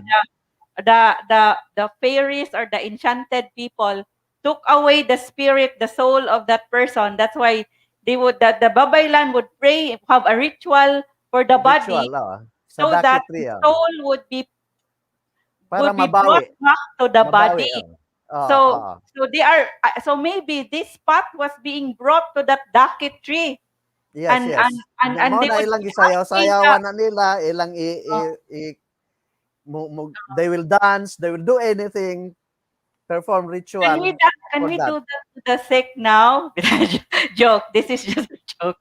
So if someone is sick, so they would bring the ritual pot. The babaylan would have a ritual, and then her kudigo, so she already has a copy of what she's going to say because it is on the pot. It is written at the mouth of the pot. It is written in the mouth of the pot, so she wouldn't forget the chants that she would outline. Outline of her chants to make sure it is a very effective chant to bring back the soul from the dakit tree. So and then why would they use the pots kaha? So why is it that ang pots ang kuan, ang gamit? Murag mao na gid na ang ilang gamit ni adto sa ilang ritual. So eventually gipang destroy man gud na sa mga early missionaries ang pot. Ang atong naabtan na lang mga 1950s 1960s ang gamiton sa tambalan bagol na lang og bunot. Cool. Panasuan nila og tawas. Dili na pot. Bagol na lang. So sa bagol, you can no longer write on the bagol, or you dili can write. It is harder, pero so sa pot, they would write on it when it's still soft or okay ra gyapon, masulatan ra gyapon even it already hardened. The clay has already hardened. So Doc, my question before we go to the Monreal stones, why is it that in Batangas, why is it that the pot with Binisaya characters why is the pot in Batangas? So Batangas is already part of Luzon right now. So supposedly Batangas is what is the language in Batangas? Batangueño. Parang ang Batangas, it's a boundary between Tagalog and Bisaya language. So plus Kalatagan was apparently an ancient, somewhere in Batangas there was an ancient port nga murag that engaged in China trade. So murag trade center sad na in ancient times. So ang mga language dia sa mga locals, mga kuan didto to sila magkinitaay na lang mga from different language groups sa Pilipinas. But part of the language there, bisan until this present time, naapay elements nga binisaya ang ilang mga terminologies diya sa Kalatagan area. Before the Spaniards came, the trading centers were Butuan, also Butuan, Hulo, Cebu. Dili pa nga ni ang Hulo, ang Cebu plus Manila. And we also have from Panay, Oton, right? And then we also have from Bohol. Is it Dawis? So we have this. So we would like also Dr. Rolly to discuss these other artifacts that contain the Binisaya, the Surat Binisaya. So next slide. So anyway, kining mga Monreal stones were discovered in Masbate in Ticao Island, Masbate in 2011. There are two stones, a smaller ones, which I called round stone, and a larger one, which I called the Monreal trapezoidal stone. So mauni ang round stone, ang gamay nga bato nga. Okay, sige, next slide. Mauni ang round stone, next slide. So unsa may nakasulat ana na. So ang sa Monreal roundstone mo ni ang nakasulat diha na. Doc, before you decipher the word, the characters in the Monreal stone, may you tell us where was this stone found and what is the use of this stone? The Monreal stones were found in Rizal Elementary School in Monreal town in Ticao Island in Masbate. So mga dugay na ning panahon at that time ang nakit-an ni sila sa ang dako nga bato gihimo una na kanang padparan sa tsinelas sa mga bata kung mosulod sila sa classroom. Unyang kining gamay nga it was bato, used as a toy or a plaything for them for they just found it somewhere inside the campus. So parang and then later around 2010 nagka-interest to sila kuan kay naaman to maghimo man to sila mga theme park diha sa mga eskwelahan. So ang do naman ni writing, ang usa gusto nga ingad to sa math theme park. Pero ang diri sa social science ang ingon nga ibutang ni diri kay naa mo ni ancient writing. So mao na nga eventually na discover nila nga kuan dinhi archaeological importante di ay ning archaeological artifact. Sunod si Mrs. Almodal man to ang naka-discover ani gikuan niya sa taga UP. So na-appeal ko adto nga sa pag-research ani nga mao na pag-decipher. Actually ako lang palang ang fully decipher ani nga nakasuwat din sa. So mao ni ang unang kuan sa Monreal roundstone kay do na naman ko experience sa pag decipher sa Kalatagan Pat mga tulo or upat mi adtong giimbitar pagpa-decipher sa Monreal stones ang do na experience sa Kalatagan Pat. Ako lang nakahatag og kompleto nga decipherment. So anyway, ngadto na ta sa Monreal stone na mo ni ang nakasuwat diha base sa nakakuan nga characters. Kahang na ni, napalawd na, nakataan na. So kining Monreal roundstone murag wala pa ni dinhi ang wa nga character. Wa pa dinhi ang wa nga character ug kanang ang nga character dili pa na mao ang nangadto na sa doktrina Kristiyana. But anyway, the English translation is this already the boundary? Has it gone to the deep sea? This has been allowed to be set here already. So ang function aning nga ang akong na-interpret nga function aning nga Montreal Roundstone mura ni og kanang bato-bato sa pukot. Nga katong heavy duty nila nga pukot nga ang katong giingon nila nga ang ngalan Panamaw. So kung katong Panamaw ila nang itaan diha sa usa ka area nga kanang ritualized area nila nga di nilang sila pwede mangisda. Pero kung mabanggaan to og usa or duha ka duyong, mga dagko nga isda, madanas na ang pukot ngadto sa gawas na sa ilang ritualized fishing area. So ang katong atong mga karaan nga ko ando na sila apology nga kung mulapas na ang pukot ngadto sa lain nga area na sila apology para sa mga nature spirits nga sorry trespassing na pero dili na namo tinuyo.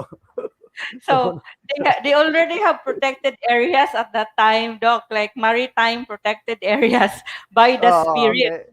Yes. It's like a sinker for their nets.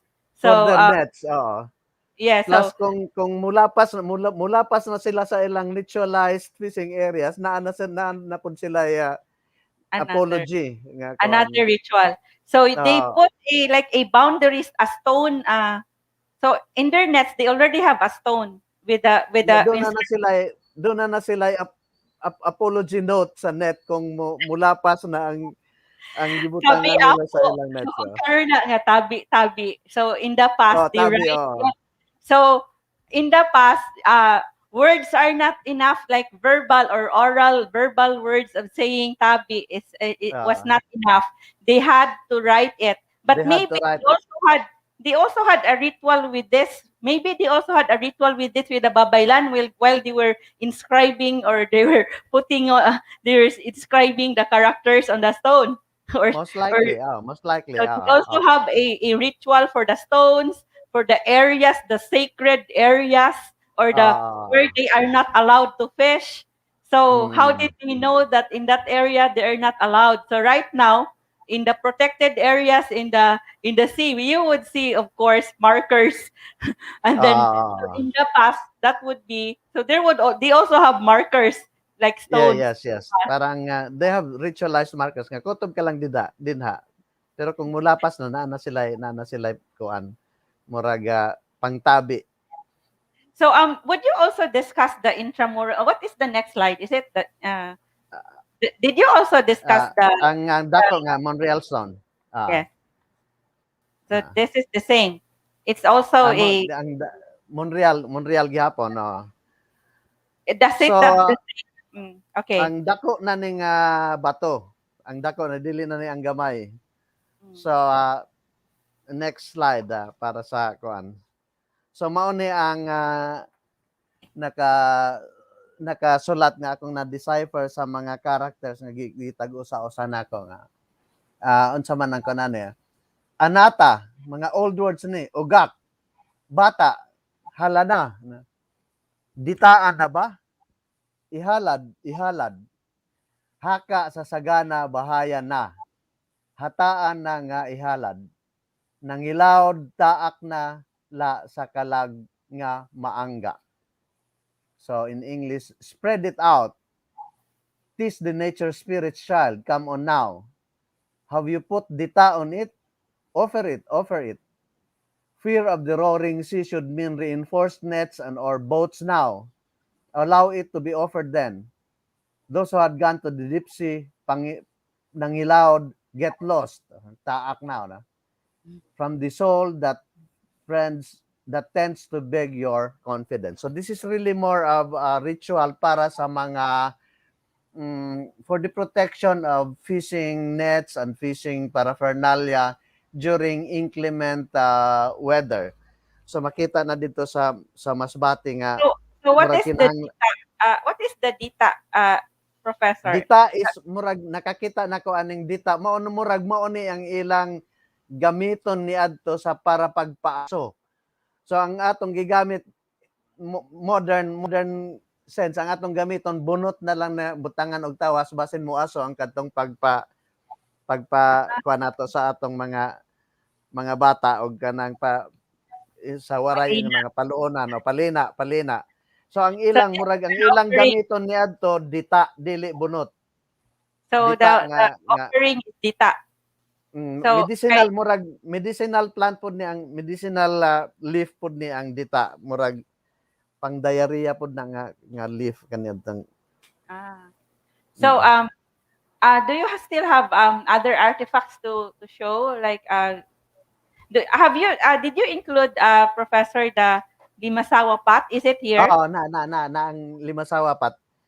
Ang napay sa luyuan ni ang memorial and mo ni ang pinaka-controversial sa paggawas ani nga memorial stone. Controversial kaayo ni kay naay mga baybayin na baybayin scholar sa gawas ng hoax man siguro nga mga artifact kay ang uban diha nga mga characters naa na sa Spanish fonts. Ang nga for instance ang naa na sa doktrina Kristiyana plus ang uban diha murag modern na. So in fact sa akong pag-analyze kini nga side B kuan ni murag 1650s na whereas ang kadtong side A lain pa to pud dito ang nga character murag kuan pa to murag more than 100 years before. So whereas ang kadtong ritualized to ang religious ritual to ang kadtong sa side A, kining sa side B murag kuan ra ni kaayo murag kuan kaayo secular kayo nga estudyante. So plus na ang gigamit Spanish do na ni Spanish din Gana is Spanish unya ang na gigamit na pod dinhi ang I nga gihimo na nga ang I nga vowel gihimo nga Y. So mao ni ang nakasuwat diya sa kuan binisaya kaayo na day mga habwa sa singot ta ana da nakabahag taon ko Gana raday mataha ira kapaday magataro sa ira karaha hatag nga anga imaba kay pagaba la ha na iba gana nga anga ingadata asa mandaga ng utana. So anyway, do you have an old proverb nga written in stone hatag nga anga imaba kay pagaba la ha iba. So gift of affection should be tempered because it just comes naturally to many others. So murag ang kuan ani ang context ani nga naay usa ka tao nga nanguyab dito usa ka babae nga naghimo og mga beeswax. So at that time murag panahon nadto nakabahag pa. So anyway, you did not put the English professor in the Hoan in the previous. Can we have the previous slide? So this is you did not put the English. Wala na ko but when you summarize the English, what does it mean? Okay, so here was a gentleman still wearing bahag G-string. So this could be earlier about 1500s. He was trying to court a lady in the area where she was processing beeswax. So it was very hot, and taro. It's actually an ancient word for beeswax, and said nakabahag ra ko in town, and then he uttered he said something hatag nga anga imaba kay pagaba la ha na iba gana nga anga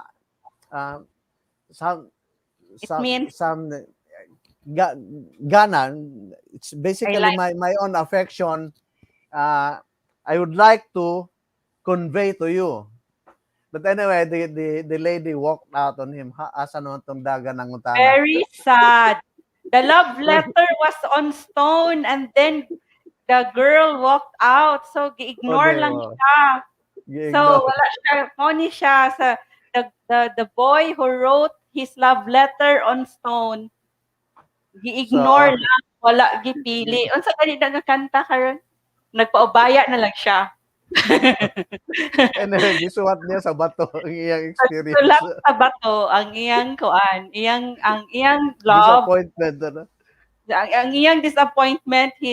So right now when you post, when you are rejected and you break up with someone, or you are not accepted, or your affection is not returned. Right now you rant on Facebook. You post Facebook, on oh. Facebook. Pero In the kanya past, isuwat sa bato, no? 500 years ago, they write their rants on stone and have it and throw it to the sea. So this is still under the sea, Professor, when they found it. Dili, Right? diha na sa school Di ba, campus. nasa sa campus. So, lahi to siya. So that stone that was a sinker, it's a different stone, but still in Monreal. And then this stone is another stone, but was just found in the campus of Monreal. So they put their disappointments, they post their disappointments on stone. Gahi kayo.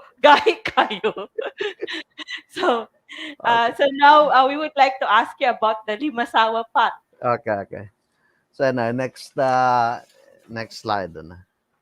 So anyway, mo ni ang Limasawa pot was discovered in 2015. I saw it and early on the group that I went with from NCCA, we actually documented because I know that from the time on mawala na gining stone, so we documented it as in gining a pot as early as possible. So next slide. So mao ni ang nakasuwat diha nga character. Ang ba is basically circle, letter O, dili ang inverted heart. Mao ni ang ba sa mga Bisaya. So ang na-decipher na basa na baba, binabakala, rakas, masawa. Ha? So the more important thing, the more important words here that I had deciphered was Masawa, which is actually the ancient name of Limasawa, and Binabakalag, which is actually our native word for human sacrifice. We had human sacrifice before. Kung mag-launch ka og mga karakoa na ipaligsan ang mga slaves hasta mamatay, something like that. So also parang soul, parang kung pareha mao ni ang dunay complement aning Limasawa patog ang Kalatagan pat, kay ang Kalatagan pat pag-uli pa to, pero ang Limasawa pat kuan na gyud, duna na toy kuan nga I will give you the soul of another person so that you will return that soul that you took away. So Ay exchange na ni, ex-deal ni. Exchange na gid ni, dili na ang pagkuan lang, pagpauli. Exchange na. So I will exchange my ex. Ana, marag kung ganahan mo exchange someone. I will exchange para iuli lang to ang original nga soul, ano. So they would really have a sacrifice, and they would would the person be killed would have a ritual of really killing the person right there. Parang murag kuan pa na ang ilang i-recruit ana pagkaonon for 1 month, something like that. Una ang human sacrifice ritual. So and that would be something else that we should talk about next time. So so that's the Limasawa pot, and it wants to human sacrifice artifact. Yes, and this is also done by the Babaylan, right? Babaylan gihapon. Next slide. Mao na to siya. So how about that, Professor? How about you also mentioned in this book? So actually, there is a question here from our audience. So the comment, Andre Palion, the big stone uses cross verama. and he says that the big stone, like the big Monreal stone, that's what you Monreal meant, stone. Andre, that the big Monreal stone had Virama on it. And then also from Maayong Buntag to Carlo Alcala commenting here. And Noy Amante says, hope someone in the future could compare the Surat scripts in the Visayas with the Mindoro Mangyan scripts written on bamboo. So there are the Mangyan also have the Mangyan also have scripts on the bamboo. So have you seen a Mangyan script, Professor? Yes, I have in fact some Mangyan literature with me. Murag lisod makasabot ka ang Mangyan lahi. It's The different. differences of the Mangyan script and what they call Baybayin or Surat script, kuan kayo, wide kayo ang difference. So it's really So, different. Different. So please provide a translation in English.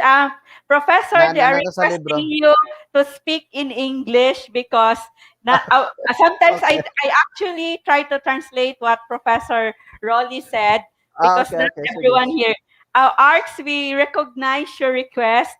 Thank you very much for staying with us and still trying to understand us Bisaya. Daghang salamat. So, Okay, sige. Professor, we would like to ask you about that intramuros spot. You also mentioned the intramuros spot here in your book, Surat Binisaya. For everyone, you should send us a message if you want to get hold of this book. This is available at Palmgrass, Basahanan ni Lumaya. Send a message at the Palmgrass, the Cebu Heritage Hotel inbox or messages. So there is also the intramuros spot that you mentioned. The Intramuros potsherd was discovered in an archaeological ground in Intramuros in 2008. So it's supposed to be the more important artifact that they found. They thought that this was written in Baybayin, but after I saw the artifact for the first time, I realized that it was not written in Baybayin. It was written in crude cursive script, and there are two words there, bagtingi and tuusan. Bagtingi is ring a bell, and tuusan to show respect. No?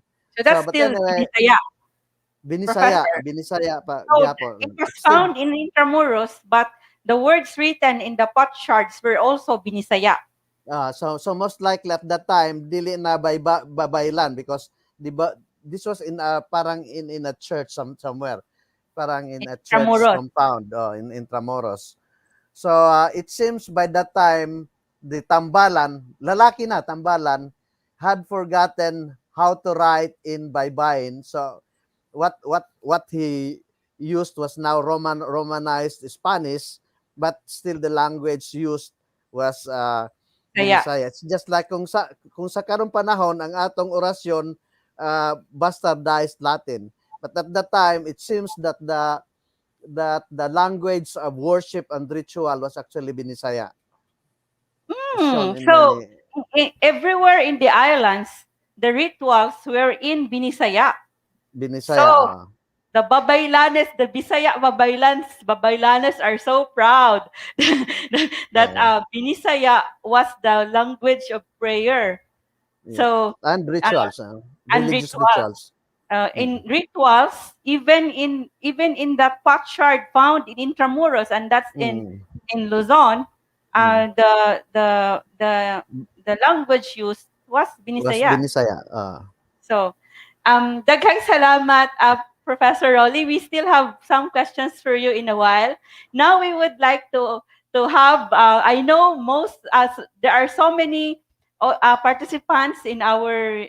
There are so many of those who registered today that they really want to see and to hear this panelist of ours, this multi-awarded Cebuano poet that whose whose poems are being studied in literature classes in the different parts in the country. Please help me welcome. He is based in the United States in Ohio right now. Please help me welcome multi-awarded Cebuano poet Adonis Dorado. Hello. Adonis, ang nakayatak na yatakan ba? So this is the latest book of Adonis, and of course the sold out book. Everyone knows about the book of Adonis. Almost everyone with this book. Ang dili tanang matagak mahagbong. What's the English of this? Not all that drops falls. So this is also a metaphor. Not all, or an idiom. Not all that. Or what's this? Is this what kind of figure of speech is this? Saan nga figure of speech? Not all that, dili tanang, not all that drops falls. Dili tanang matagak mahagbong. Normal naman siguro na nga, murag philosophical nga line ba nga, dili tanang matagak mahagbong, murag, it's more philosophical than a trope or a literary trope. Okay. So, we would like you to know that the popular poem Balaki Kuday Santang Gasakay Taghabal-habal is in this book. And the English translation of that is, sa ganito, don't recite to me a poem, babe, while we're riding on the motorcycle. Is that? What's the English for habal-habal? What's habal in English? What's habal? Sige na. Intercourse. Habal is intercourse. What's sa ba? O sana? Anal? No. No, sa China. Habal is specific for animals. Animal intercourse. Habal. It's habal. And it's habal-habal. When you ride on a motorcycle and there's so many of you in that motorcycle, you are said to be riding a habal-habal because you are dog style. Dog style. So that Adonis, I would like to share with you actually that we had a forum a few months ago with Dr. Rolly Borinaga, and we discussed about the old word for intercourse, and that's the 1616 1711 dictionary of Father Mateo Sanchez. Dr. Rolly said that the word for intercourse, for sexual intercourse, was spelled as IOT, and that's iyot. And did you know that actually they had, the Spaniards were so scandalized of the sex practices of the Visayans because the women really wanted the men to have gadgets in their sexual organs. And then they liked it, they would be joined like dogs from night until morning. And then the Spaniards were so angry with that, they would punish the natives because of that. So of course, the gadgets for the women's pleasure, because the women wouldn't want to have intercourse with the men without those gadgets. And they like that possession so much. So would that tell something about the Visayans, that we like, why we call the motorcycle riding habal-habal? Could be. So we have this. I cannot yet see. We have no questions yet. Nice topic. Nice topic. So sorry, Yvette. Sometimes sometimes thank you for your comment. So now we would like to ask you, Adonis, regarding, so Dr. Rolly was telling us about these writing, these characters in old Visayan writing, in ancient Visayan writing. So we would like to know if what is the oldest. You are a modern, you are a poet of Cebuano, modern Cebuano poetry.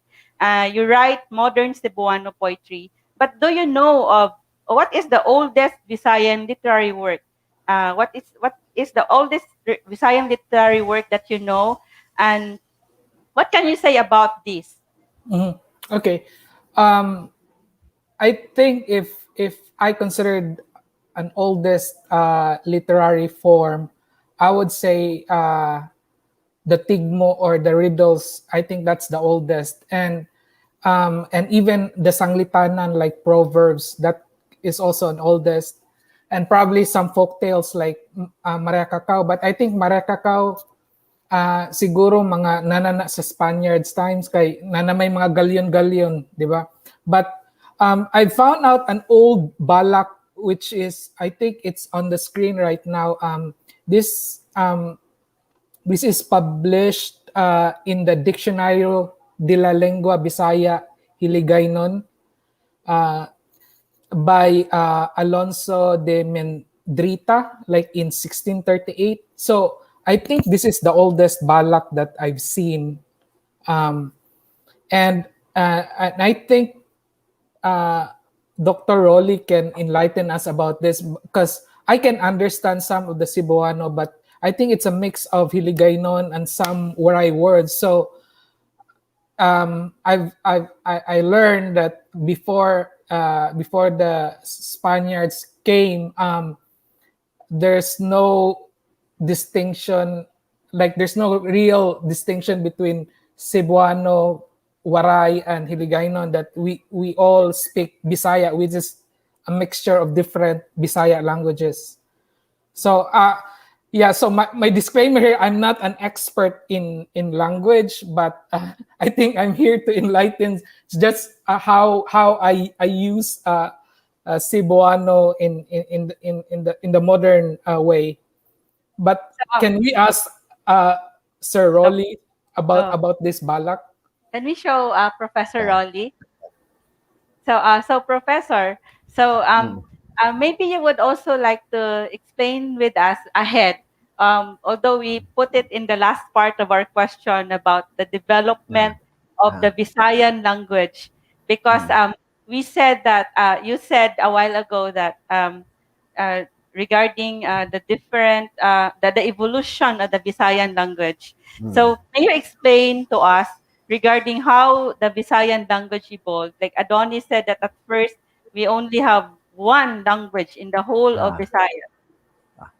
Okay, so I'm not yet.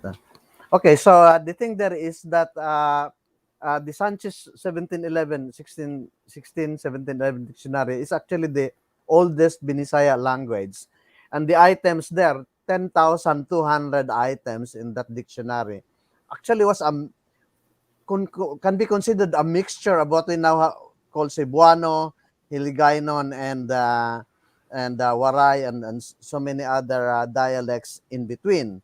So the thing there is, I have read the balak submitted by Adonis, and it is actually a mixture. There are Hiligaynon words there are what we call Cebuano words, there are Waray words, there is even a Tagalog word there, and the thing there is that I prefer to believe that this was composed before 1650, because adlaw there is still arlaw pa ang word, dili pa adlaw. And my cut-off point for the shift in between R to D in many Bisayan words occurred around the time 1650, an impact of the Sumori rebellion. So and the early Romanized form, the Spaniards did not have W, and so they used letter V. So va is actually wa, and this is actually a prayer, a paean for the Virgin Mary. So so balak, and it is rhyme, but the time frame is that this was composed before 1650. So Dr. Rolly, so you mean to say that during the Spanish occupation, so the Spaniards occupied Cebu and the Visayas, and later on Luzon. So they came to Cebu in 1565. They went to Panay. Then in 1571, they were already in Manila. The Yes, yes. center of the colonial government was already in Manila in 1571. So it's in the 1600s, in the middle of 1600s, that the Visayan language was now being localized, or there were now different Visayan languages that developed in the different areas in the Visayas.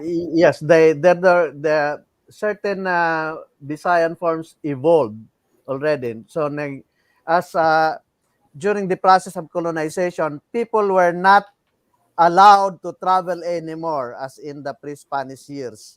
So parang gikuan na sila, gi-lockdown para murag Border karon sa control. pandemic. Border controls plus also the threat of the Moro raids. So people could no longer freely travel around, and because they were now confined to certain places, their language evolved. So ang Cebuano, they just created new words, nahimo na nga Cebuano, and in fact at one time Bohol was a different language. Father Esguerra recorded Bohol and Cebuano in his dictionary, published in 1663, and Father Mentreda already published Hiligaynon in 1638. So in a matter of 20 or 30 years, this new language started to differentiate from the Sopra-Bisayan language, which items are found in the Sanchez Dictionary. So daghan na ta karon kuan na, basically nandun na natay Ilonggo, Cebuano, and Waray. Yes. So That evolved from Binisaya. yes. So there are now different languages in the Visayas, from just one Bisaya language. One Binisaya. One Bisaya language in the past before the Spaniards came. So Adonis, what can you say about those prayer? So of course the balak that you mentioned, diba, I heard that this was supposed to be read by you in an international event. Yeah, but when I tried to decipher it, like I can only decipher some the Cebuano words. The other words, like I have difficulty understanding, so I bow down. So what can you say about Adonis? What can you say about those inscriptions, those written on the ritual pots by Babaylanes? Did you see idioms and figurative like pasumbingay or mga figures of speech there? I think the Monreal, the last one where the guy was courting, writing some sort of a love poem. I think it's a poem for me. Like it sounds like a poem. Like the metaphors there, you can see the metaphors, and it even reads like a modern poetry to me. Yes, like gabahag pa ko. Gabahag ra ko. Yeah, and one thing I've also noticed, like even the inscription in the banga, like it seems like the tone is a bit humorous for strange reason. And I also know some ritual about, like, when someone is dead, and then there's a ritual that you have to tell the dead body to hide the smell, and it sounds very fun. It's almost similar to the inscriptions in the banga. So I think it's in our culture, being Cebuano, and I think later on, I will like, I found out in one of the dictionary what the word Bisaya means. So probably we'll discuss that one later.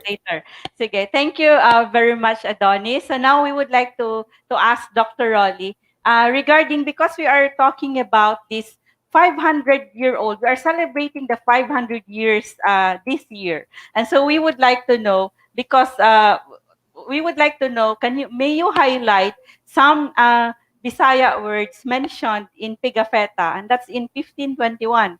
Okay, sige. Please. Okay, so Pigafetta actually recorded about 150 words in the Philippines. And there's words that are still used today. I'm just referring to the parts of the body. Mata, still there. Ilong, aping, still there. Baba, dila, and dughan. But there are words that are no longer used.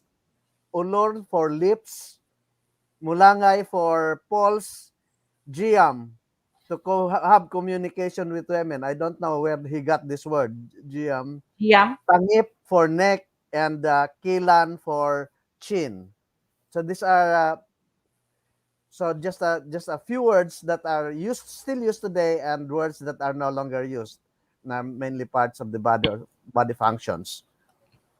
So There are so many others. No? Yes, there are so many other words. Then why is it that you chose these words to highlight? At least familiar kita sa mga parts of the body.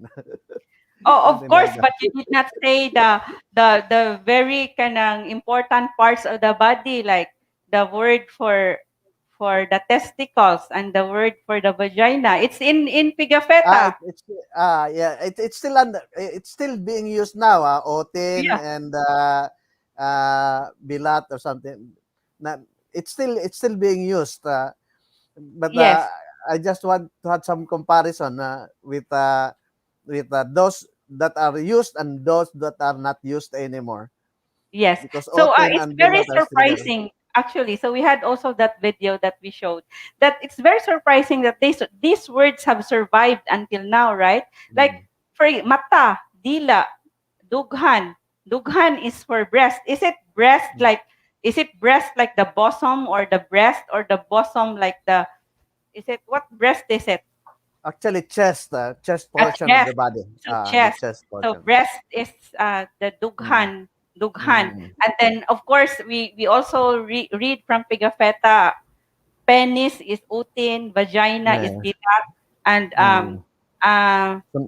testicles is kanang buto. So and these words are still being used right now, although some people would not say that to children and would say flower and flower and bird.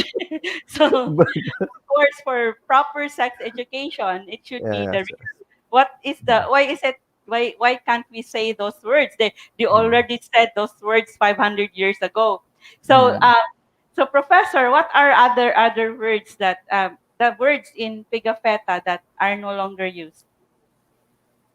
I just in the slide I just used I just outlined the 5, but there are actually, So if you go many. through the list of Pigafetta, there are many.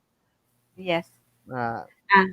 So now we would like to ask, thank you, Professor Rolly. Now we would like to ask Adonis regarding in your works, you have more than, we will have Adonis, so you have 5 books already. You have more than 1 million poems written, thousands of poems written. So by the way, Wida Rivera is saying hi to you, on Facebook Live. Hi, Wida. I'm Agripina. This is Adonis. So, they were. So we would like to know. So you have, of course, you have read Pigafetta's vocabulary list of words. What are the words there that you still use today in your works? What are the words that you use in your works in Pigafetta? Okay, so I think there are around 160 words in the list, and I found out that there are a lot of words that we still use right now, and a couple of the words we no longer use. But I think they're just around maybe around 15 words there. Like for example, for spoon, in the ancient time we use in the Pagafetta's list, it's called gandan, but right now we're using the Spanish cuchara. And then as what Dr. Rolly mentioned about the pulse, like mulanghay, but we use the Spanish pulso. And it's interesting that in that list, there are, like, apart from the body parts, like there's also the flora and fauna, some basic actions, like to eat is makan, which is basically from Bahasa.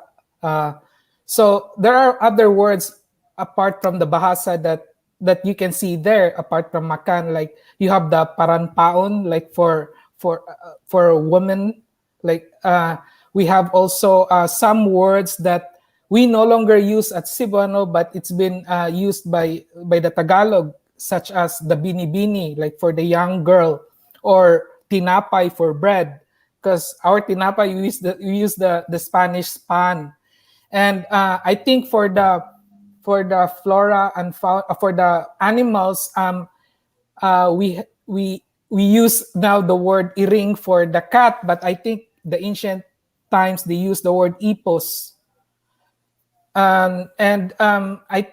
There's, for me, like there are more words in that list that we still use right now than the words that we no longer use. That's the great thing in 𝒣𝒂𝒏𝒂𝒂's list. So what is your favorite Bisaya Cebuano word in 𝒣𝒂𝒏𝒂𝒂's list of words?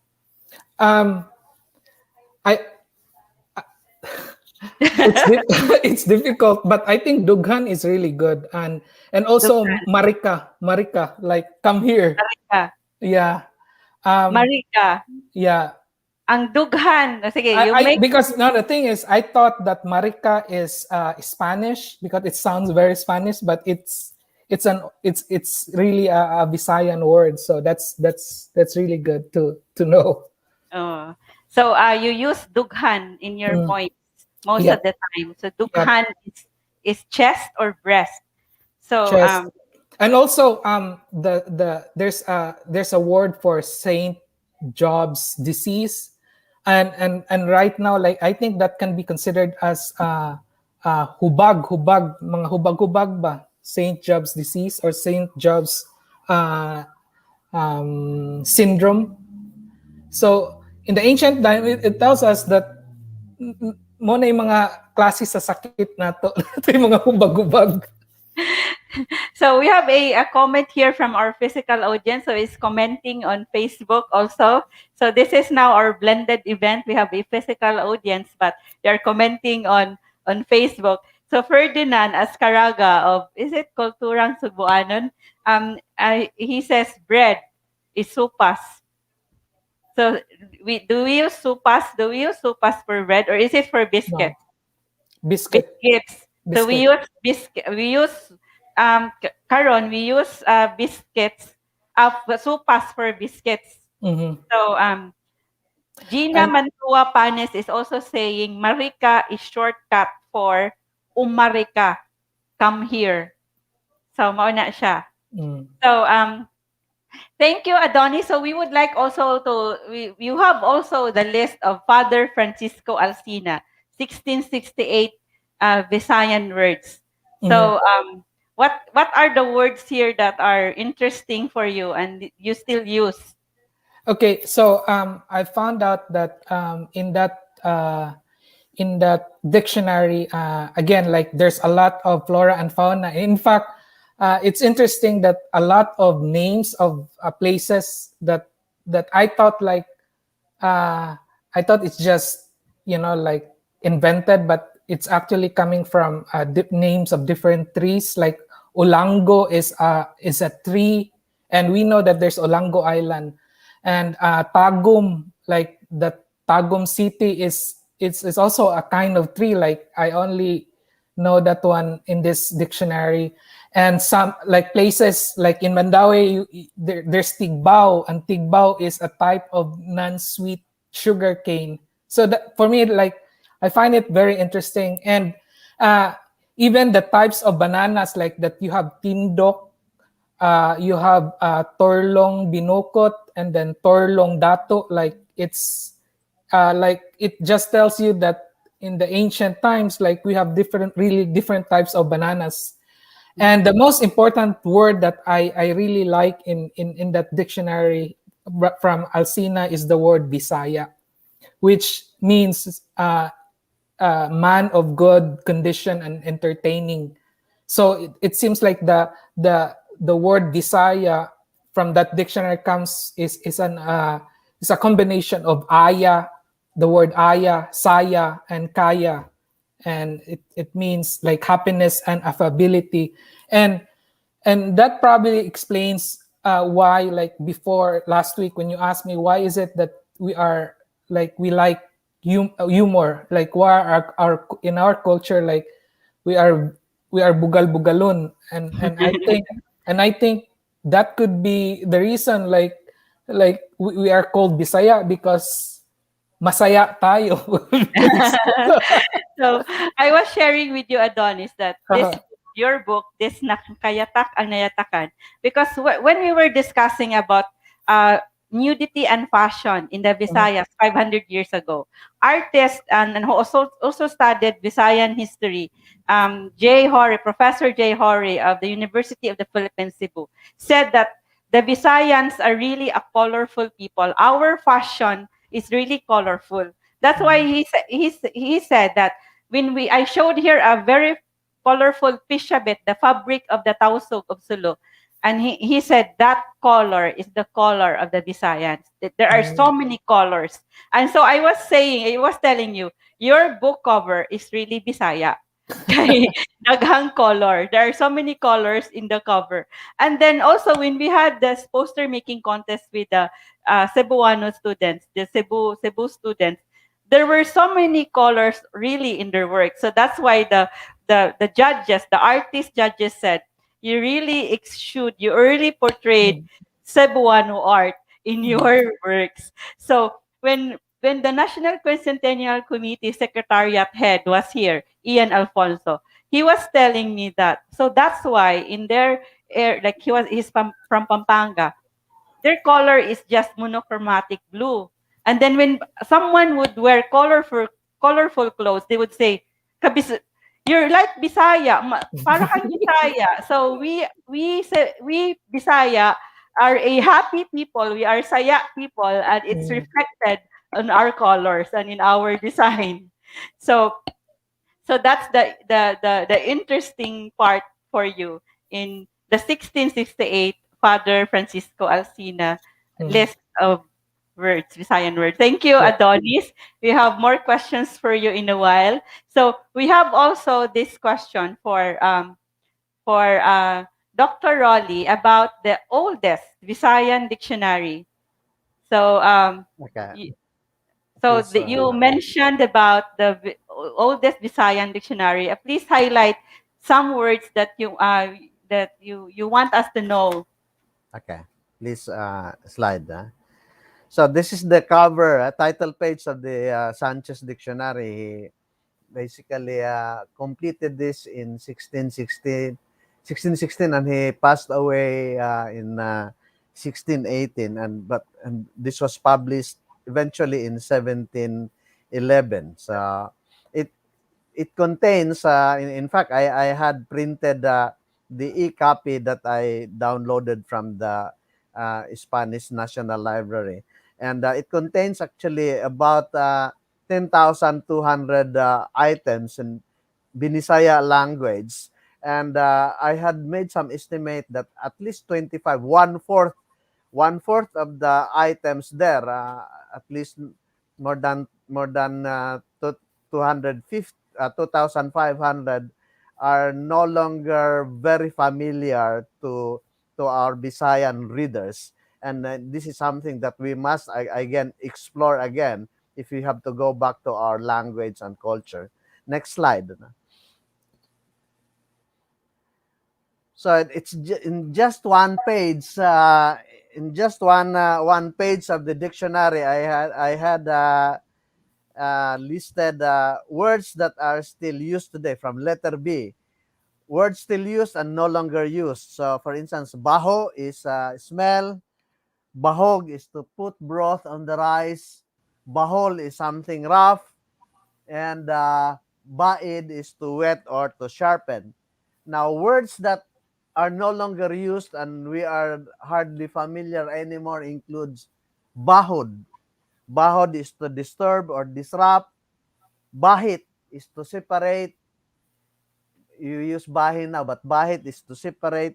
Bahiway is a slice of fish, dili guro. The bahiway, and bahuray is to perspire profusely. These are just examples of words that are still used and words that are no longer used in the Sanchez Dictionary. Yes. So which means baid, it's sharpen. It's in Cebuano, it's also baid. So in Yeah, Waray and in it's still Ilonggo, baid, in but Hiligaynon, everyone uses baid. and So baho we have also. baho Mm. or baho Mm. smell. It's the same in all different Ah, areas in the in Visayas. Bisaya. Ah. So there is a comment here from hi to Razi Amor, and then there is a question from the National Quincentennial Committee page from 𝑹𝒐𝒍𝒂𝒏𝒅𝒐 Telen, asa ta kakita, where can we find the old Visayan Spanish dictionary?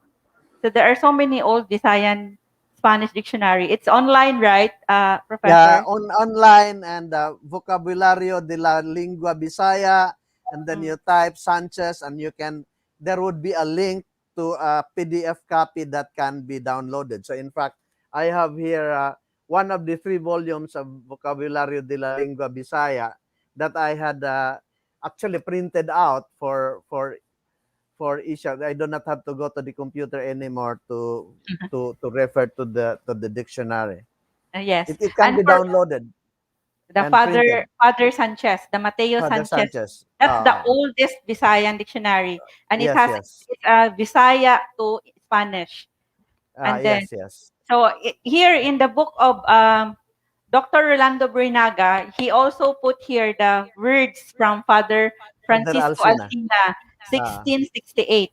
So So I we would also like you to know that we also have here at Pamgras the Cebu Heritage Hotel this book by Dr. Erlinda Alburo, a compilation of words relating to Visayan arts.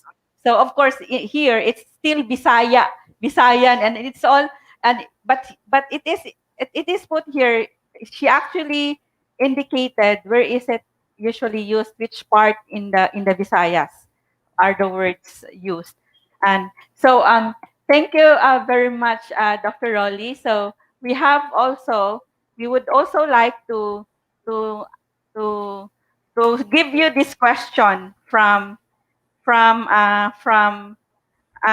there is a question from the Pamgras the Cebu Heritage page. If you know, if it is possible for you, from Leo Bob Solideo Flores, unsay bot ipasabot sa pangalan ni Lapu-Lapu o humabon o kulambo? So, is it possible for you to translate this now or later na lang? Well, Colombo is actually protective net. Murag kanang mosquitero. Murag So it's kitiro. yeah. In fact, there are Bisaya. in Limasawa there are what are now Tagalog words that were once Binisaya. Colombo is I think a Bisayan word for protective net. That was not yet a Tagalog word. And Yes. Tawid also in northern Limasawa, it's called Tawid.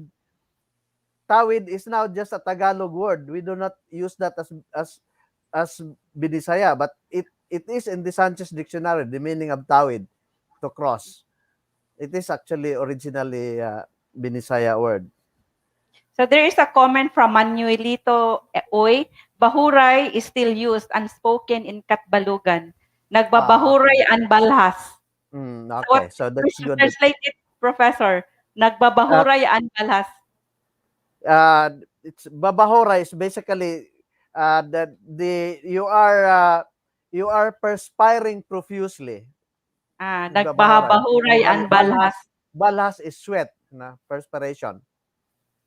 Okay. So it's So sweating. Danica Astilla says, because we say bahit it's less efficient. We say bahina. And then from Maria Teresa Cardenas, this is a suki sa Pamgras. Hi, Maria Teresa.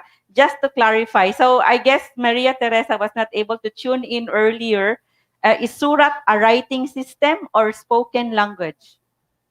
Surat is written. Surat. And the language is Binisaya. Binisaya. It's basically mentioned many times in the Sanchez Dictionary that because there are usage Binisaya, Magbinisaya, Ibinisaya. So the language is really Binisaya. So there is also a question again. From what I heard in an earlier lecture, Baybayin was invented by Habeliana in his book. How similar or different is it from Surat? So you have discussed this. Ayan, I have this. Baybayin is actually found in the vocabulary by Sanboy Navintora. It's Baybayin equals ABC. And so I was there in 2016 to find the Bisayan equivalent for Baybayin, and I found Surat in the Sanchez dictionary. It's different from Sulat. Our Cebuano is Sulat or Suat because Sulat at that time had a different meaning. Sulat was to investigate or to probe. Dili pa ang meaning to write. So yes, this book by Dr. Professor Dr. and Professor Rolando Borinaga is available at 𝒂𝒏𝒅𝒐 the Cebu Heritage Hotel. You can send a message to the 𝒂𝒏𝒅𝒐 page if you want to avail of this book. So there is a suggestion also that to publish already the Father Mateo Sanchez book, and then also proposal check nato link sa proposed linguistic access kay separate si waray o panay sa Bisaya access. Phonological basis lang. So of course there's an evolution as Dr. Rolly has said. So thank you very much Dr. Rolly. So we have this question for Adonis after this video that we would like to show again. But before that, we would also like to show you this. If you want to learn more about Visayan culture, before the Spaniards came, it is in this book, Barangay. You can also get hold of this book, and this is also available at 𝒂𝒏𝒅𝒐 Basahanan or bookshop. Barangay by William Henry Scott. So now we would like to show you again this video. We had an interview before the pandemic happened. We had an interview with the Ludabi officer or a senior officer of an old organization in the Visayas, old Cebuano or Visaya organization, organization of Visayan,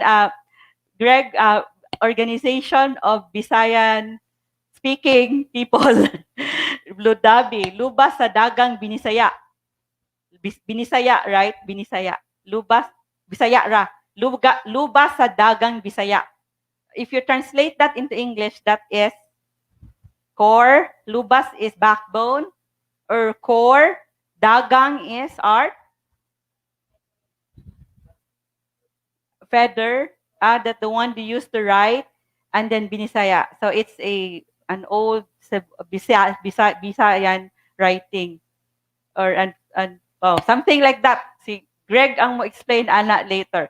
So we had an interview with Dr. 𝒍𝒐𝒂𝒏𝒅𝒐 about the Visaya language and Visayan language, and then we have this video that we would like to show you. Those who tuned in early have already seen this, and those who joined us in our forum last year, Gahig, Dila, Humuk, o Kasing-Kasing, you have already seen this, but we would like to show you this again.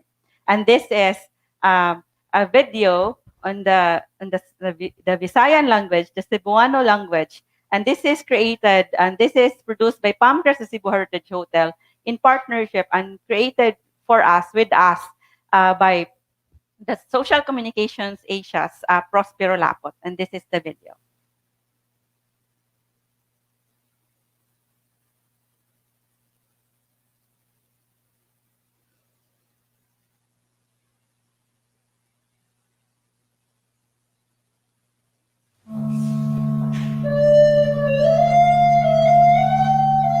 The Cebuano dictionary translation is one of the oldest surviving snapshots of 1521 Cebu.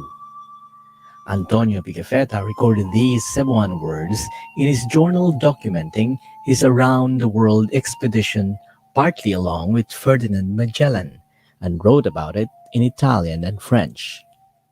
It was clear that the Cebuano language had been established before they arrived. Most of these words have survived over centuries, despite adverse conditions.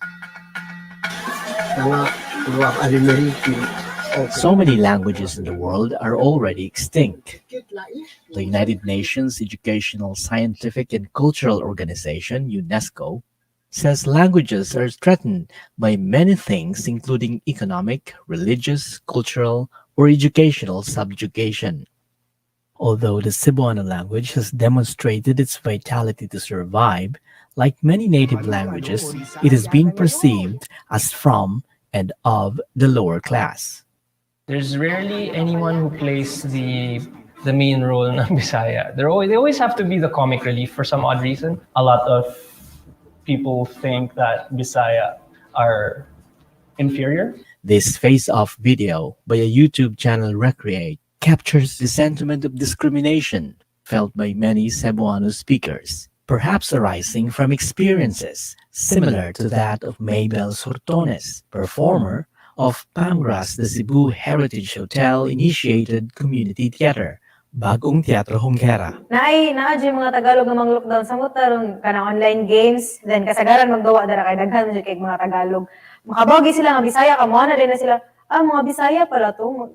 Ila kang ingon nga bano daw ka or banga daw ka muduwa ana.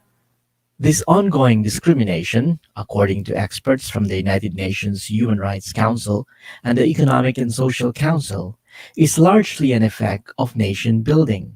In an article published by the Philippine Quarterly of Culture and Society, national artist Rizal Mojares pointed out that historical power play stunted the growth of Cebuano, placing it as subordinate to Spanish, English, and Tagalog. This was a real problem for Cebuano language advocate 𝑨𝒅𝒐𝒏𝒅𝒐, who tried to formally introduce the study of Cebuano, also known as Bisaya or Sugbuanon, as one of the courses in their family-owned university in the Philippine island Bohol. Nang-apply na ko sa una og kanang Bachelor of Science in Cebuanon language, major in Cebuanon language, di mamusugot ang kanang taga-CHED o ang kagawaran ng wikang pambansa. Kay ang naa ko no sa balaod Pilipino raman. Di man mahimo. Pero mahimo major in English, may major in Spanish, major in Arabic, pero di mahimo og major in Bisaya. Tirol spouses what he calls as intellectualized Cebuanong Binisaya. He wrote that the use of grammatically correct Cebuano language can eliminate the ambiguities present in its conversational form.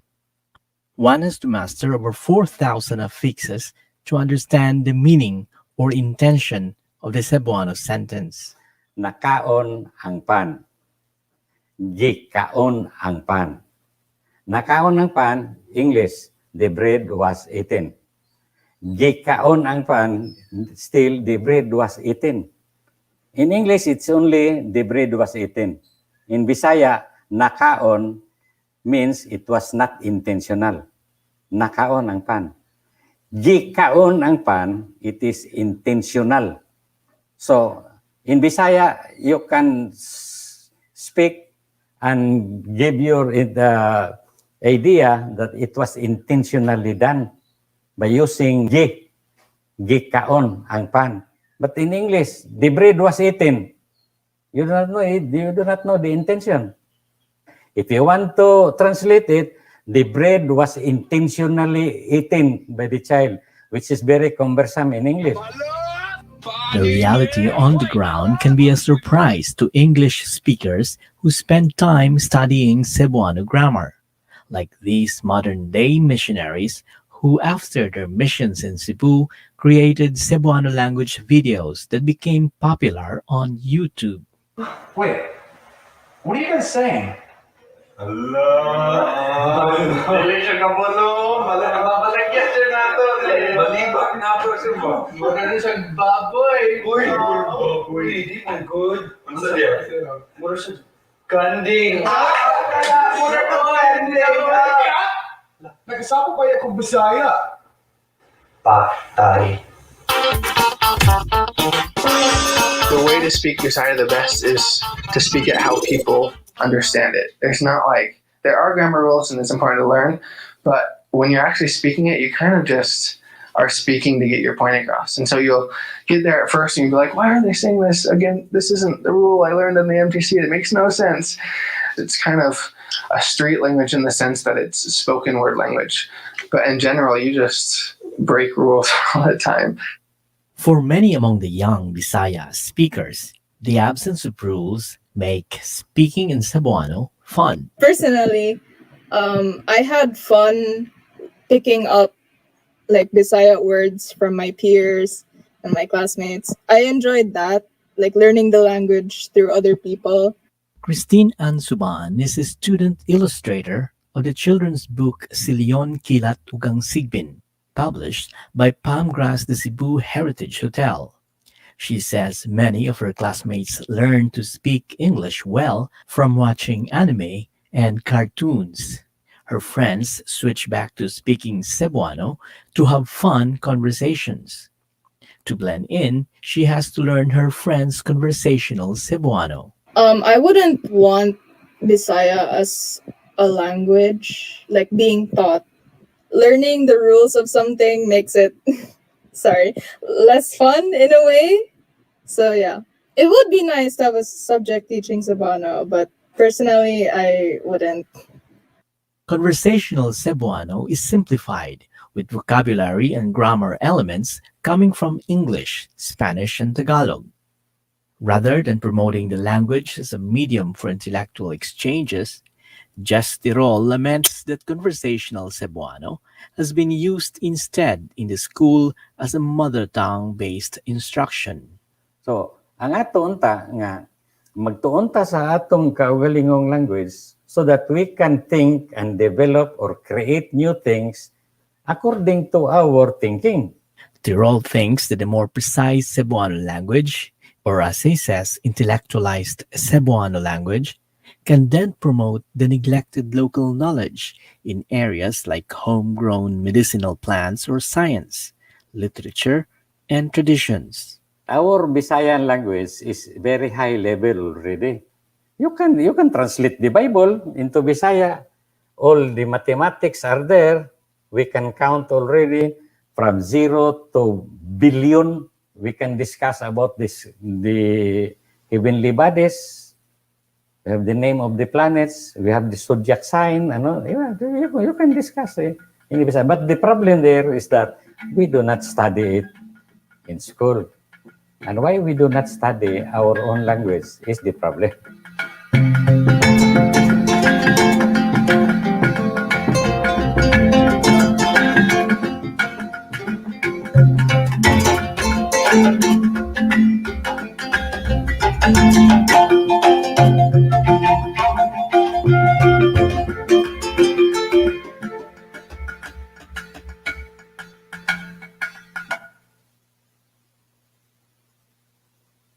Thank you for that video by Prospero Lapot, produced by Pamgras the Cebu Heritage Hotel.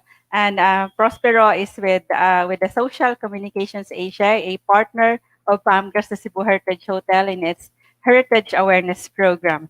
So we have many comments here. So you can also send us a message at Pamgras the Cebu Heritage Hotel for the Surat Binisaya by Dr. Orlando Burinaga. And we can also ship it to where you are. So we have even shipped books as far as the United States. So there are also some comments here about regarding we have Jesusa from Maasin, Iloilo, and then we have Danica asking if the book is available in Tacloban. So I said you can also send us a message and we can send the book to you. And then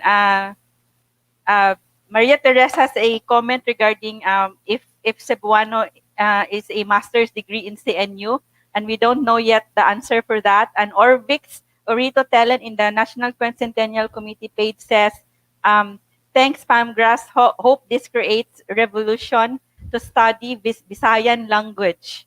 So of course, it's very important to know our language because we would know our identity if we know our roots. So now we know today, we have known that for rituals, even in Luzon, the the potsherd that was discovered there in Intramuros was written in Binisaya. So the language in rituals was really Binisaya. So now we would like to have Adonis Dorado, our multi-awarded Cebuano poet.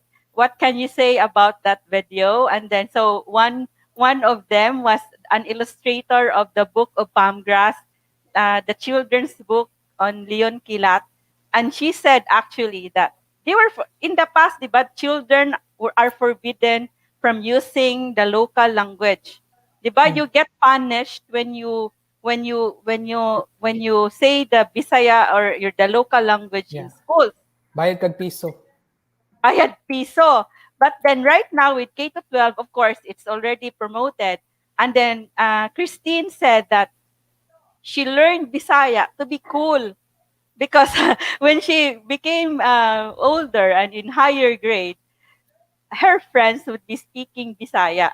So my question for you is, how were your poems received by the Visayan? So and the young people now are more exposed to the YouTube videos, social media, or even Tagalog teleseries. So what can you say about those your fans? Yeah. Before I answer your question, let me also mention that before, when I started writing, we really lamented if you write in your own language, it's not at that time. It's not really accepted. I think you know that one, that in during college days, most of us write either in English or in Filipino. But if you write in Cebuano, murag ang term gani nato kay ayasib, murag Bisaya oy, murag kanang murag kag dili accepted ba. But since sa ako ang mga friends like Mike Obeneta and even some of my kanang murag mga amigo nako nga mga writers sa college, we really write in Cebuano, and I think nahimo nang accepted ang Cebuano kato naman gid siguro nga murag nisikat na gani ang mga bisrak na mga kanta. So I think karon kung musuwat kag Bisaya, murag kuan kayo kanang murag cool kayo ba, pero at that time sa mga panahon dili kayo kanang accepted ang musuwat og Cebuano. Yes, so, and then sige, dance. So going back to your question, I think my suggestion is to write in modern Cebuano. Don't be afraid to even mix.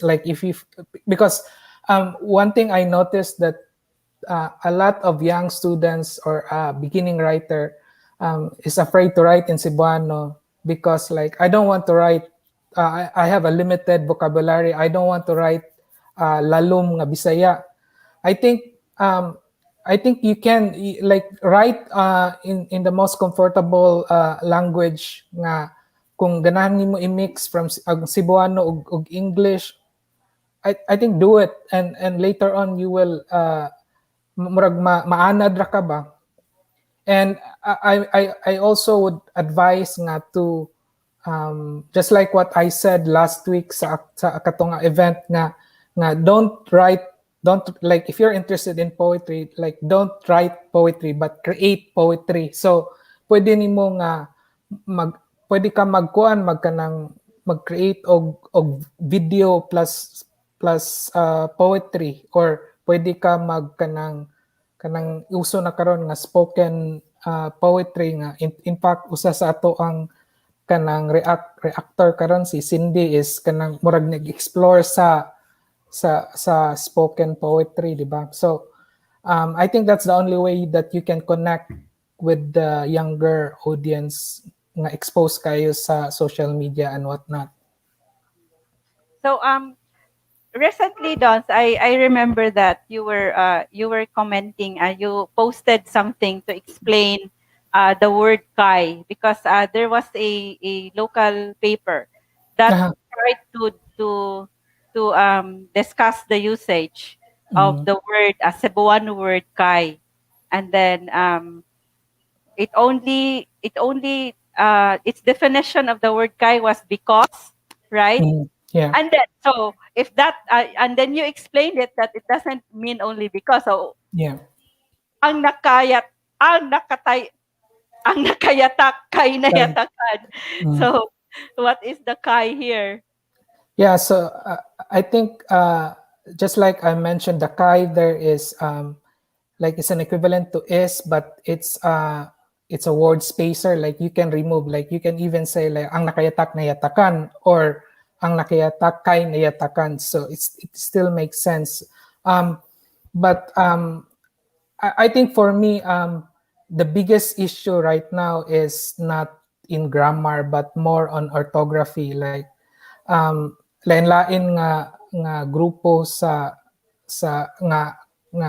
association or grupo sa mga magsusuwat sa Cebu, like naay kaugalingon niya nga orthography nga gina-follow. Like I think even the schools is this gyud nga tulo ra gyud kuno kabuok vowel nga I o U ra gyud, which is I think sa modern Cebuano writing is upat gyud na siya ka lima gyud na siya ka vowels. And I prefer nga kung naay mo tanang unsa man gyud gina-follow nimo nga orthography or spelling. So ang ako kasagaran nga itubag is sa Bisaya nga magazine nga they've been there for quite a long time and they've already established proper orthography, and we don't really spell by sound kung buto na naon kay some words gibaro ra nato from Spanish and it has to follow the Spanish spelling, not in the consonant but in terms of vowel.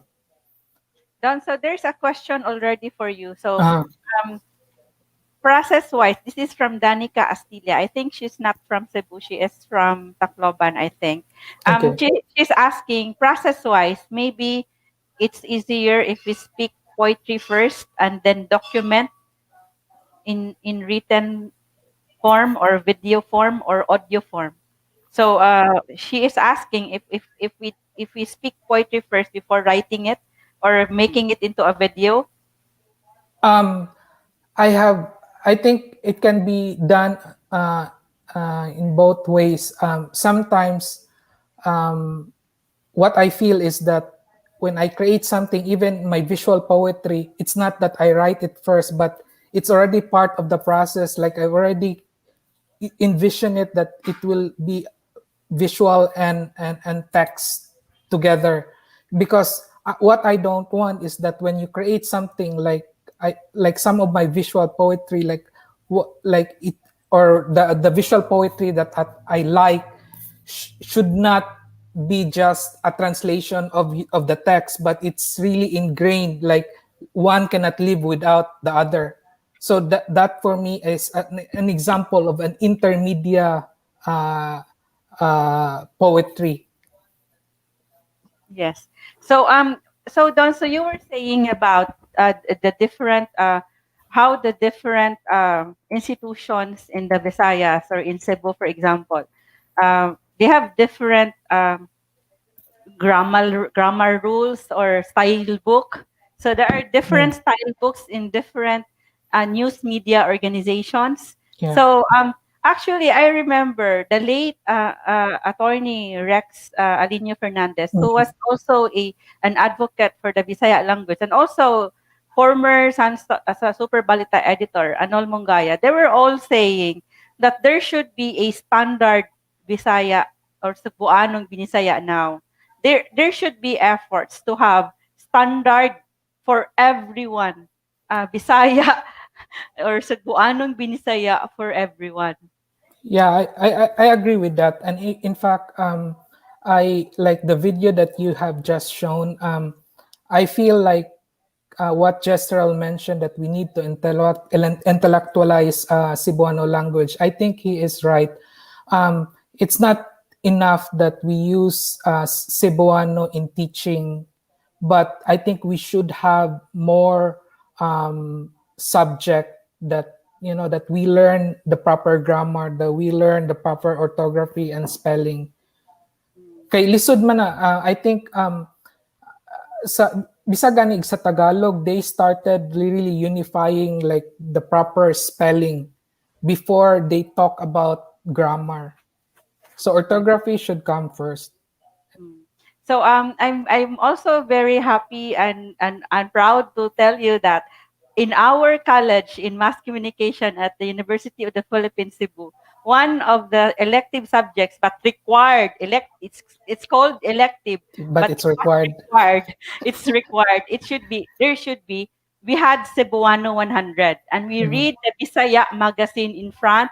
We wrote Bisaya news, Cebuano news. We wrote also Bisaya drama for radio and everything else. We cannot go to internship for example news for news reporting in radio stations or in the radio stations especially because at that time AM stations until now AM stations use the Cebuano language. So we were required to have the Cebuano 100 class before we can go to internship.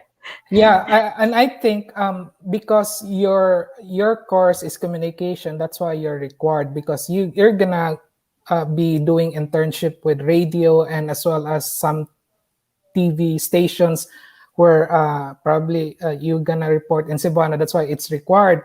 But I think what 𝒍𝒂𝒏𝒅𝒐 has mentioned is that it should be taught not just for communication everyone. student, but for like it should be like elective in all the college class or in the college course. Yeah. Yeah, So and that's even what. right now K to 12 supposedly they have actually they are in the native tongue. The lessons are in the native tongue. Unfortunately, as what we discussed, there is no standard. So do the teachers have a standard in writing in Cebuano? So we have seen so many bloopers, right, regarding translation of English words into Bisaya or English words. So that's a very important concern for us. So Adonis, we have this last question for you because we are running out of time, and then we have the physical and the online contestants for the Surat Binisaya are already so excited to write in Surat. So actually, we would like to inform you that most of these words that would be in the Surat Binisaya contest are idioms from Adonis Dorado. And then I already know the answers because Dr. Rolando Burinaga sent it to us, but Dr. Rolando Burinaga would be the judge. So what are the activities? What are the two questions actually for you? What is the importance in learning these Visayan words and this old system of writing in the Visayas? And second is, what are the activities that you suggest to promote the Visayan language and the local languages in the Visayas? Okay, so for the first question, I would say if you are planning to become a writer, I think it's important that you learn the basic, or you expand your vocabulary. So I have to confess here that when I was starting as to write in Cebuano, like I really read the dictionary of Cobonce. So like trying to be familiar with lots of words, and for me it's important for us to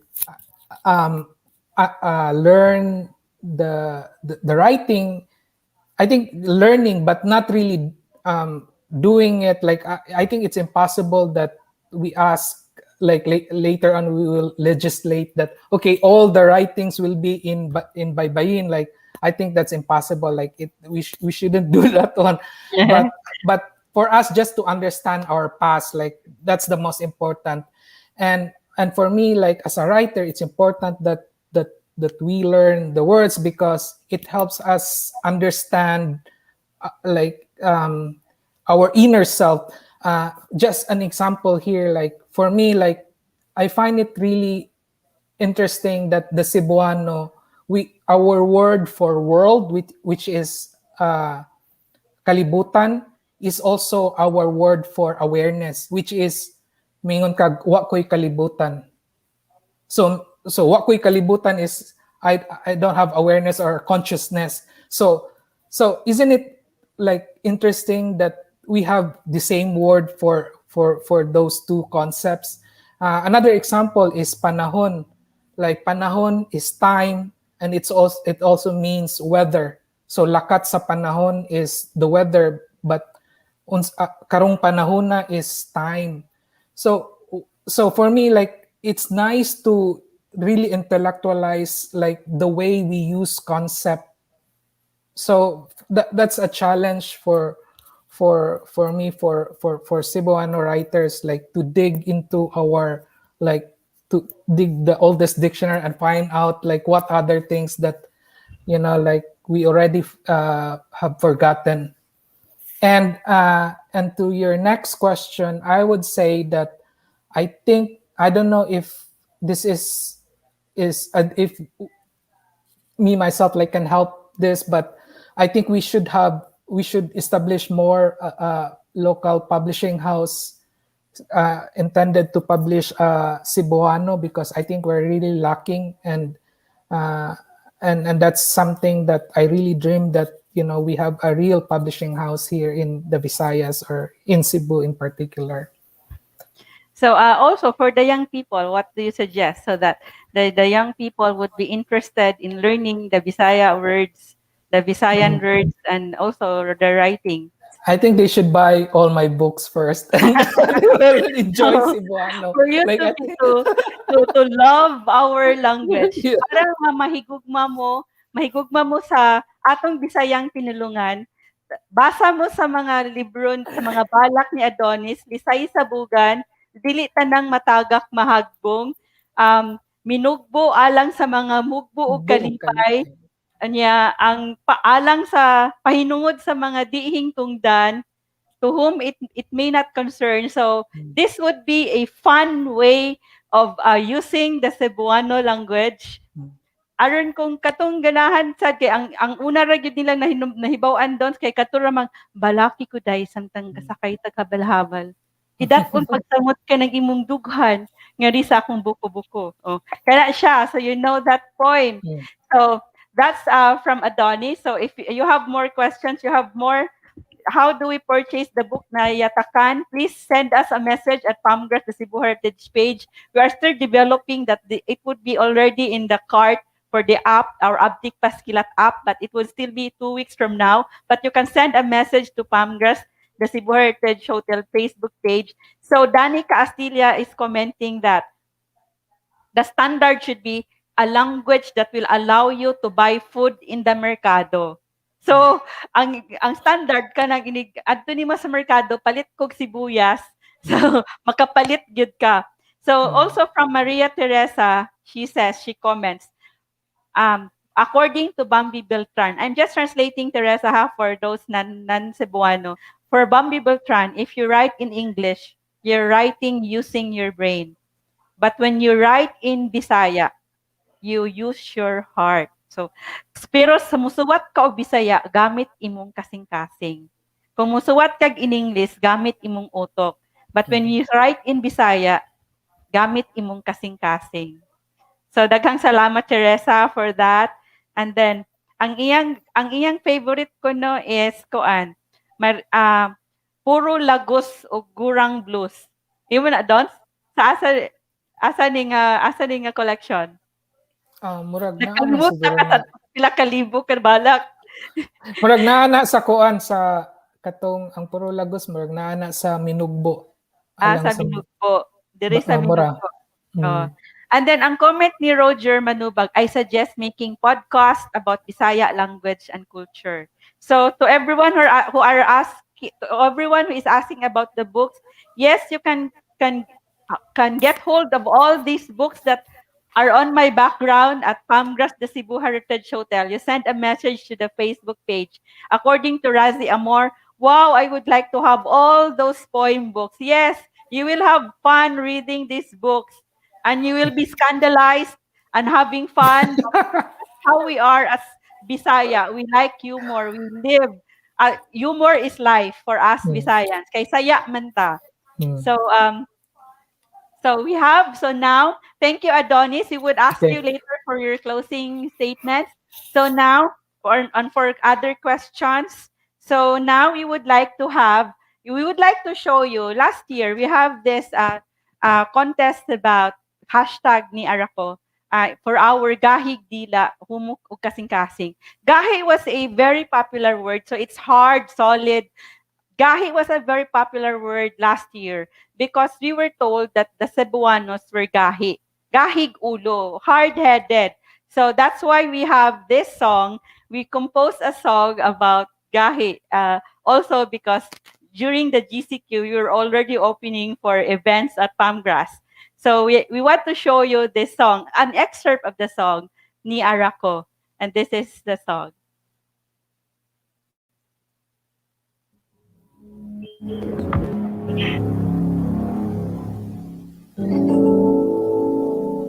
Kung naluya ka, kung nagul ka, kung ngit-ngit ang dalan, bisan bagyo o ulan. Ahaha, ni ara ko, uban nimo, bisag unsa ka kahit abangan nato, muhumok lagi, muhumok lagi. Duna ni paagi kay ni ara ko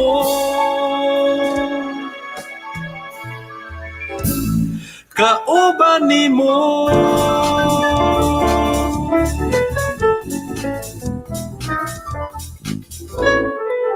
ni ara ko. And thank you for that song. So the words were written by Agripina, and that's me. And then most of the songs at 𝒂𝒏𝒂𝒂 were written by Agripina, aside except for those written by Katipuneros and also written by Adonis, the Hugot Pasuot. So those are the songs of 𝒂𝒏𝒂𝒂 are all at the YouTube account of 𝒂𝒏𝒂𝒂, the Cebu Heritage Hotel. In that video, you also saw Attorney Rex Alinio Fernandez. He's very supportive really of the activities of 𝒂𝒏𝒂𝒂, the Cebu Heritage Hotel. So in that song, it says, bisag unsa ka gahi muhumok lagi, though how hard it may be, it will still soften. No, we translated it as, though how difficult it may be, we will still find a way. So we will still find a way in this to fight this battle against this virus. So we have so many health protocols that we need to follow. So we are asking our contestants for the Surat Nisaya to already prepare. So prepare your 3 pieces of bond paper. The third is actually for in case there is a tiebreaker. So we have 2 physical contestants. Before that, we would like to show you that 2 years ago, we have guests here. We have visual artists from the different parts of the world who visited 𝒂𝒏𝒂𝒂, and who one of them was here in August, where we had a basa balak. I mean, libreng tagay para sa mubalak. So the one who would read a poem would get a free beer. So that was the activity 2 years ago. And one of those who read the poems is someone from Mauritius. Do we have this video? So we have this. So we have this video of an artist from Mauritius Island who read a Bisaya balak for her to be able to have a free drink. So that's how fun we have. We have fun in learning and in our Bisaya language and in using our Bisaya language. So we would like to show you this video of the poem the poetry reading by Angel Mauritius, and the title of this poem is Huyuhoy, or Breeze. And this is the poem.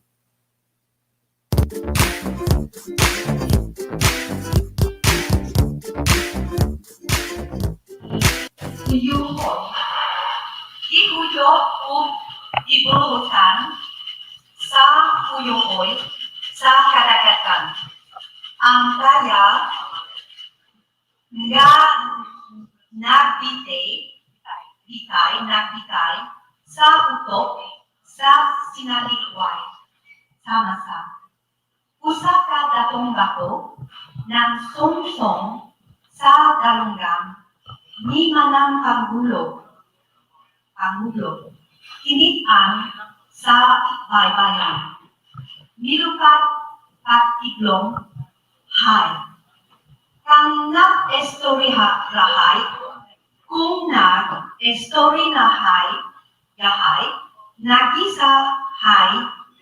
nagisahay laway wala dito wala dili dayon nakabli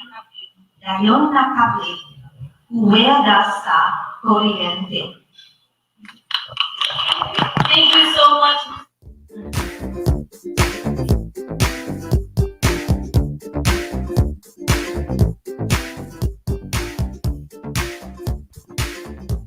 So, daghang salamat for that. So, we are going to fix that video so that you would be able to watch more of that fun delivery of that poem. So now we would like to have our reactors first before the questions. I mean the on the spot writing contest. So first, we would like to introduce to you our reactor from the University of San Carlos Linguistics and Literature Department, poet, also magbabalak ug balakera in Cebuano, Cindy Velasquez. Hello, good maayong udto naton tanan. So thank you so much to Dr. Roland and Sir Adonis for the lecture. So that really is indeed one of the essential elements of our Visayan identity. And now that we know that it's really part of our identity, then the next thing that we have to do is we have to use it so that we can preserve it in a long period of time. So it's only a matter of time that it will be promoted in education, tourism, business, or even in various public spaces like comfort rooms. So instead of male and female, you can have or you can see Surat in there. And hopefully it can be integrated in schools just to promote it. I believe it's very easy to learn, perhaps 1 hour or 2 hours for senior high school students. So let the students experience it by especially writing their names in Surat. And take note that learning another language is to have another soul. But in this case, it would be very easy because this is the language of our ancestors. So every time we're using it right now, especially for the contest later, we are tracing our roots. And also for the Babaylans, they are articulating the Surat in their rituals. So it's really a language of power, healing, and oral tradition. So, but most importantly, it's the language of spiritual connectedness of the Babaylan to their communities during the pre-colonial period. So Surat is not just a language, but it's also the symbol of home for the Visayan identity. And I would like to share also with the Balak shared by Sir Adonis, the one wherein there was a combination of various languages. So it only suggests the richness and the oneness of our ancient language. Perhaps our ancestors before were traveling from one geography to another geography. I remember this particular poem by Marian Chan. It's entitled Some Words of the 𝑹𝒐𝒍𝒂𝒏𝒅𝒐 peoples.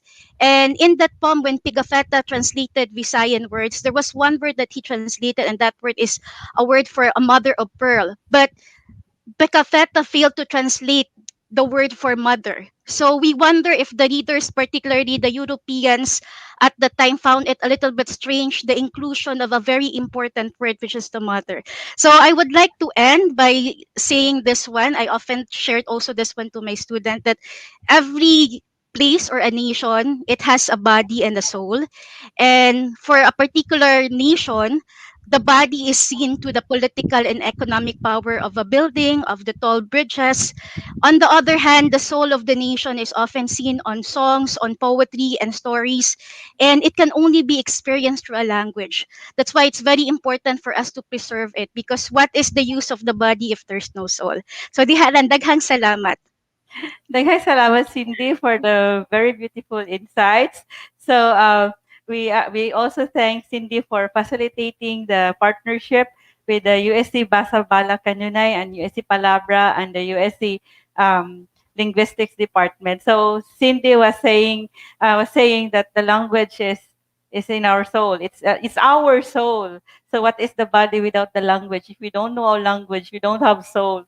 So now we'd also like to listen to the reaction of our physical reactor here at Palmgrass at Hardin Dagami, Bisan Nag-Ulan. He is also still with us. So we have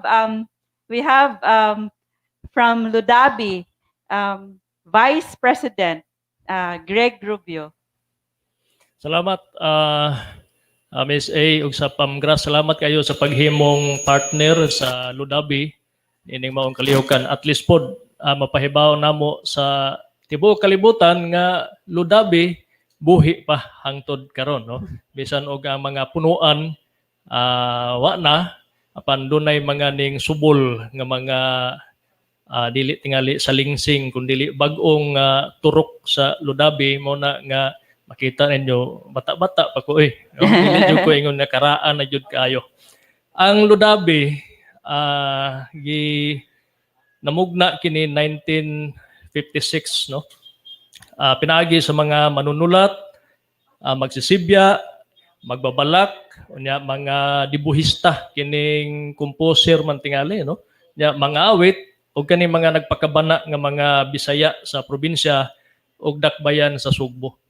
Na naminaw ko sa mga sa tuang speakers, nakaingon ko ba nga kanindot unta, no? Kung ang kuan naman guni ang Pilipinas is Luzon, Visayas, Mindanao, kanindot unta.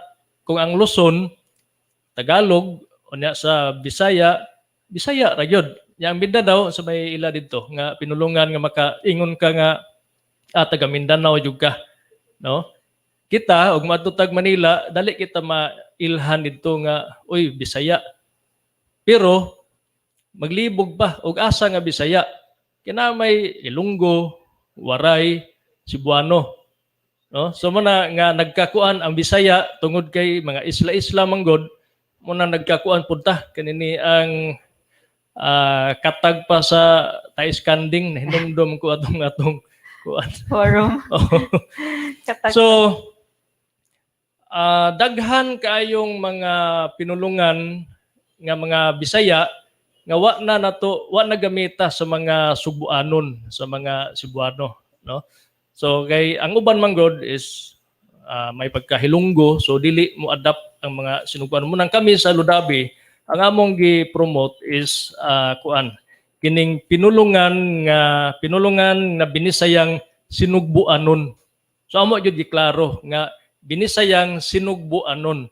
Bisan tuod og do namin mga chapter sa Iligan, dito sa Ormoc, Bohol.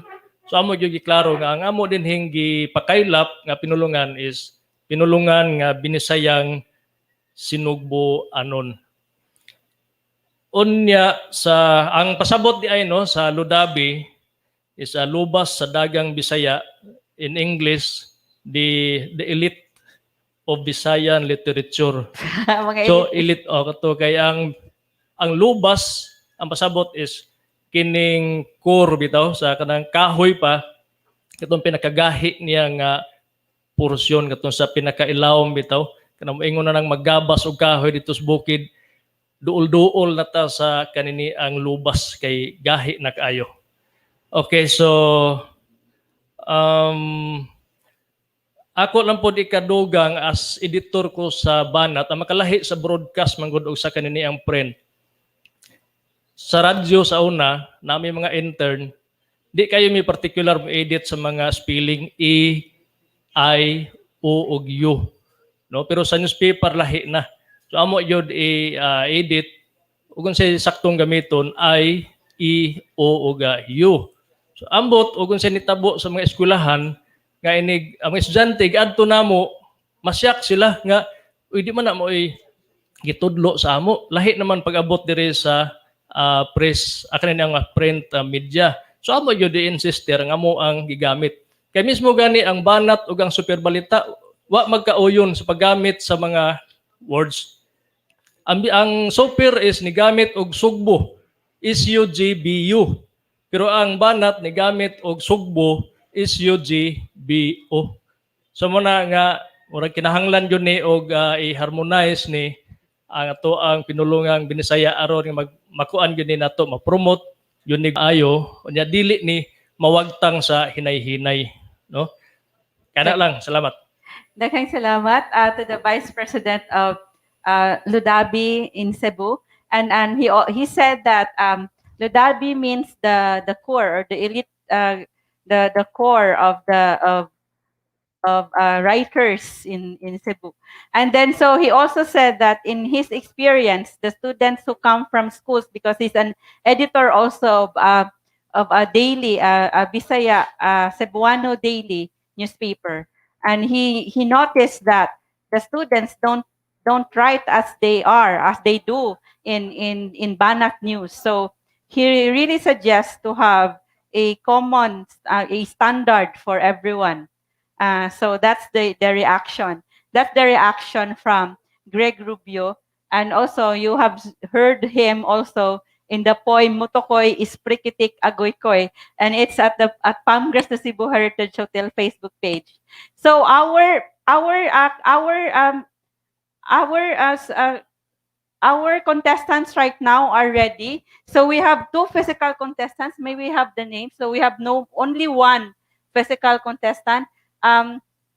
So are we ready to have online contestants? So we have more contestants online, and they are in our room at Facebook. So we have the names. So we request everyone to have your names on your paper so that when you show, so may we have also, so may we have, can we, dili pwede si Dr. Rolly? Can he dili siya pwede ma-show? Naa siya? Naa siya. So we have our physical, or dako ba? Usa lang pwede matunga the physical contestant in the middle of the camera because he's at the side. And it should be so near at the camera so that Dr. Rolly, pwede kanang duol kaayo sa camera, duol kaayo ang camera to the physical contestant. So may we show our online contestants, please turn on your videos so that we would see your entries to our contest right now. So this is a fun contest of tracing, of journeying back to our roots, tracing our roots, so that we would know our ancient Bisaya writing. So I would show you actually. So be so near. Kanang duol, layo siya, layo si is that Francis? Please turn on the videos of our online contestants. Layo kayo, ipaduol ra gud sa iya, ipatubang gud sa iyang lamisa kay it's very important to have his pwede duol gud sa iyang lamisa para kung ang iyang paper, ipa-show ko na siya paper if you can see the writings. Ipaduol pa gyud. Okay, it's very important ang gisulat. So everyone show your bond paper with your name, please. How many do we have online? Duha. So we have 8 contestants who registered, but only 2 showed up. Show your bond paper with your name.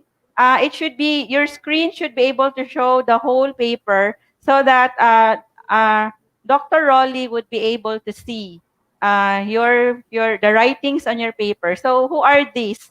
So we have Francis, and then we have May Aluria, and the other one, we lost your video. So the third one, Francis is here physically, and we have Aluria Irish, and we have the third is Alden.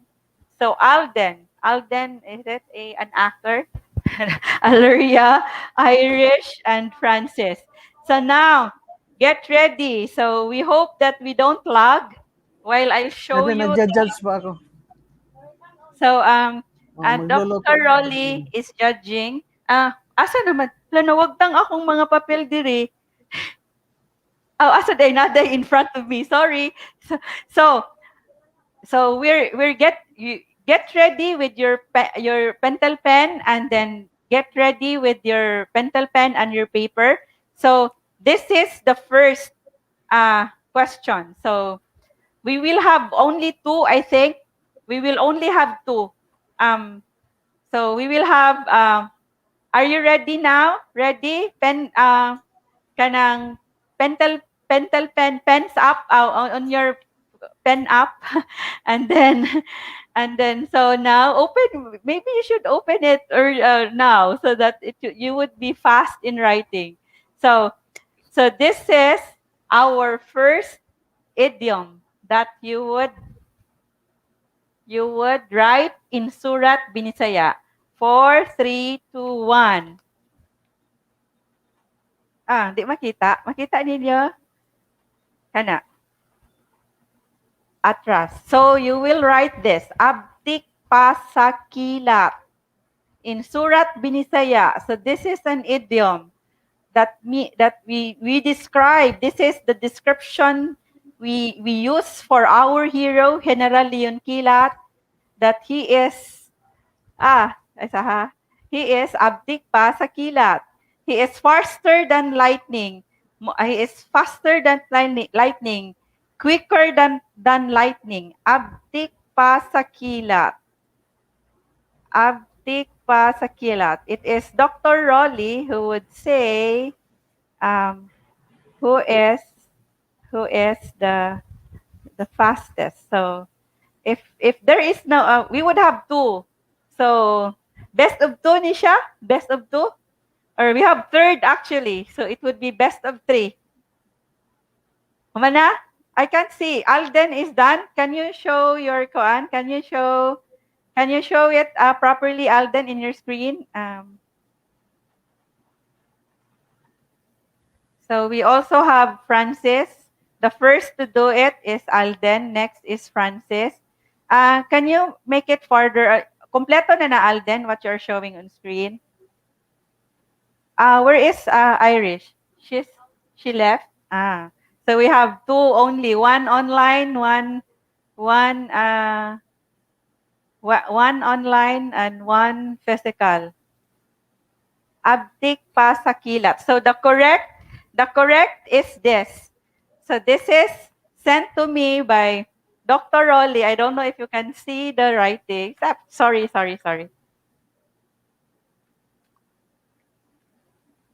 this is it. This is the correct one. Did someone get it correctly? Baligtad. Bali. Sorry. Ako kita sa akong gibutan. Sayop tanan? So are you writing? Okay, again. Correct ang desikan. The one at the table. Francis? Francis. How about Alden? So what's the wrong character there? I'm not sure if there are some characters that are not the Surat. Tagalog. Okay. So this is the next word. So the next word that so for the first round, we have correct word from Francis. So Alden, get ready for the second round. So we have our second round this is now the word. So are you ready with your paper? So this is now the second round of our Surat Binisaya on the spot writing contest. We have a physical contestant and we have an online contestant, and this is the second idiom. So this is gubot pa sa lukot. So this means this is prepared by Adonis Dorado, and it means in Cebuano, wa magkadimao, libog kaayo, komplikado or it's so confusing, gubot pa sa lukot, it's complicated. So, mo na siya, gubot pa sa lukot. So, you can write already in your status, gubot pa sa lukot. Kung complicated, instead of writing, it's complicated, you say, gubot pa sa lukot. It's complicated, gubot pa sa lukot. So, this is the second. So, there is a sample from Adonis for gubot pa sa lukot. Wa ko kasabot sa salida kay murag gubot pas lukot ang gipadulngan sa istorya. I don't understand the show or the movie because the story is gubot pa sa lukot. You don't know where it's going. Gubot pa sa lukot. So, do we have already, is Alden already done? Alden na nagsayop siya gamay kay gubot pa sa lakot. Gubot pa sa lakot. And then si Francis. Okay si Francis. Correct na? So, congratulations Alden, you win a coupon of Meal for Heroes as consolation prize. Food for Heroes meal at Pamgras. And then congratulations to Francis of Kulturang Cebuano for winning our on-the-spot Surat Bidisaya contest. Daghang salamat Alden for joining us, for journeying with us to trace our Bisaya roots, our Bisayan roots. And there is just one character in your, we should practice more. Don't get discouraged and have fun learning our roots. Thank you, Alden, and thank you, Francis. Congratulations, Francis. You win a Cebuano 500 years Cebuano heroism T-shirt. And this is, can you show his prize? Thank you, Dr. Rolly, for the, and you still have to, if you still have time, you still have a closing statement in a while. So we have a trivia quiz right now. So for everyone who is still with us right now. So congratulations for winning the Francis of the Cebuano heroism T-shirt designed by the winner of our poster making contest. Now, everyone, those online and those physically, those who have not yet won in Pamgras, the Cebu Heritage Hotel contest or trivia quest, this is now your time to have a chance. This is now you will have a chance now to win prizes at Pamgras, the Cebu Heritage Hotel. So I am looking at the Facebook page of the National Quincentennial Committee page. And also, so hi to Rosemary Barillo watching from Davao Oriental. And also, I would also like I am also looking at the page of Pamgras, the Cebu Heritage Hotel page. So, so now we have these questions for you, and this is for those who have not yet won prizes at Pamgras, the Cebu Heritage Hotel quizzes. So the first question, so you will all answer through the comment section of the pages, either at Pamgras, the Cebu Heritage Hotel page or at the National Quincentennial Committee page. So this first question. So this question, everyone, this is the question. The fastest, 𝒍𝒂𝒏𝒅𝒐 fingers, faster than lightning fingers, to answer the question and for you to win. The first question is this. May we show the question? So, what is the oldest document that contains the Tagalog baybayin? And your prize for this is a lechon belly nigo package, the worth it food package at Pamgras, lechon belly with lumpiang Bisaya ni Constancia with pancit. So we have also the pancit here right now. This is the pancit in honor of hero Lucio Herrera. So who won? So congratulations to Alden, even if he did not win the the prize for the Surat Binisaya. He won the prize of the Lechon Belly package. The answer is Doctrina Christiana. So it was the Spaniards who wrote about it was the Spaniards in the late 1500s who wrote about the Tagalog Baybayin. But of course, the artifacts that were discovered and the ritual pots and other artifacts were written in Surat. They were Binisaya and written in Surat. So, the Tagalog Baybayin is in Doctrina Christiana. Congratulations to everyone who got the correct answer, but the fastest was Alden. Congratulations, Alden, for having fingers that are 𝒣𝒐𝒏𝒂𝒈𝒂, faster than lightning. And this is now our question, the question for with the prize of an overnight stay at the only heritage hotel in Cebu, a room that is so beautiful because it has artworks of the Visayan culture, of our past, of our history. We have also luxurious amenities in these rooms for heroes.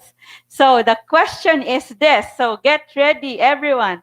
Those at 𝒐𝒏𝒂𝒂 Cebu Heritage page, you answer through the comment section.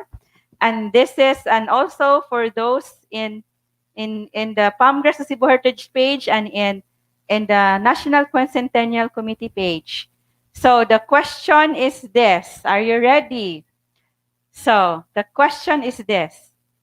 What is the 500-year-old Bisaya word for breast or chest? So this is the favorite word of Adonis in Pigafetta's list of Cebuano words. What is this word? What is the 500-year-old word? So disqualified na ka Alden because you're already the winner of the first koan. Sorry, Francis, that's not the correct word. Francis, it's not correct. Tutoy is not correct. So,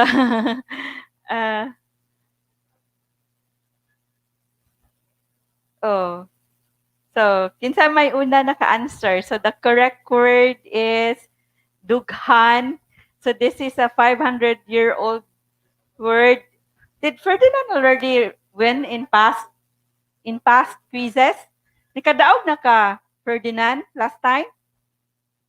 Bumana? So, di na pwede si Ferdinand. Nakadaog na si Ferdinand. Sige, ragdaog si Ferdinand as karaga. Nakadaog na ni Ferdinand? O pa? O quiz? Wala day. So, it's Ferdinand.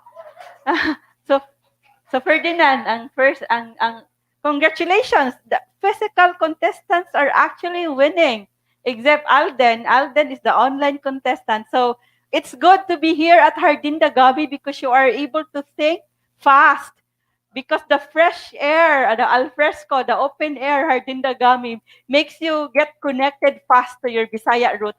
So can we show Ferdinand? So di na lang, kaya madugay na ta. So thank you very much for those who joined.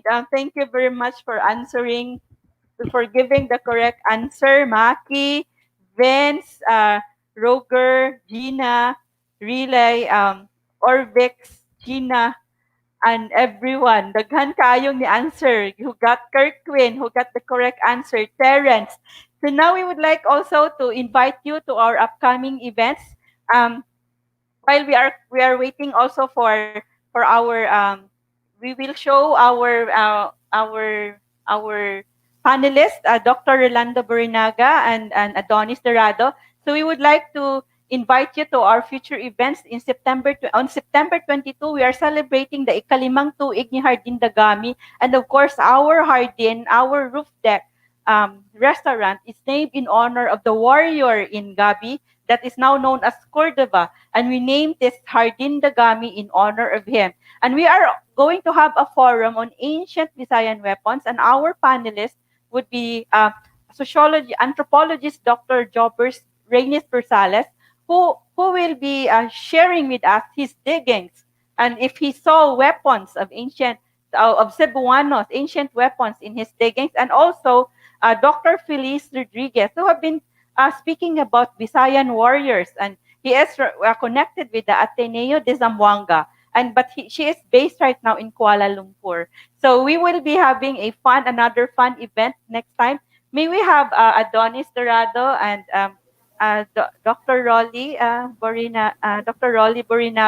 So we have here.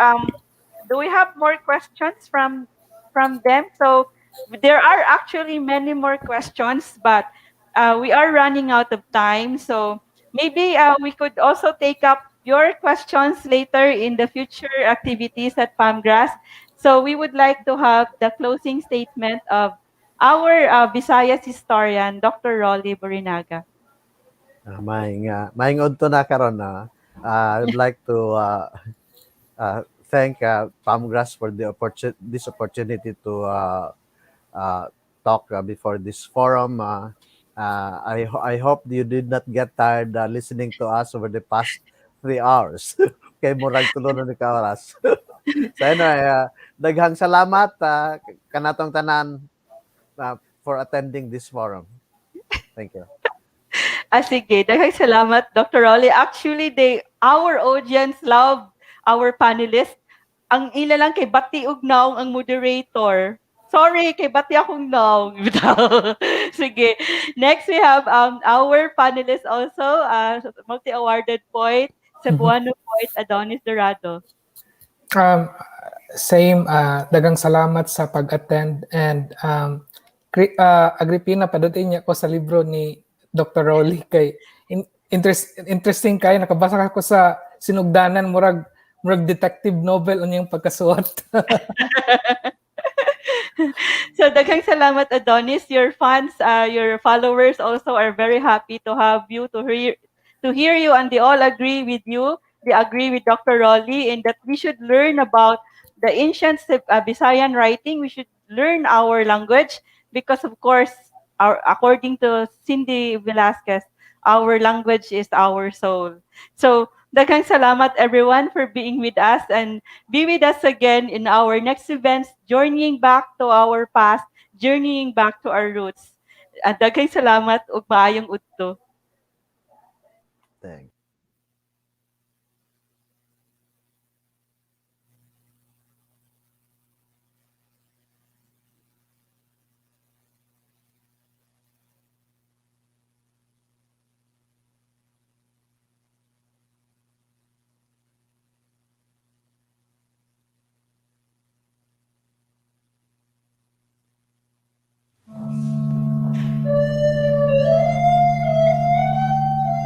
The Cebuano dictionary translation is one of the oldest surviving snapshots of 1521 Cebu.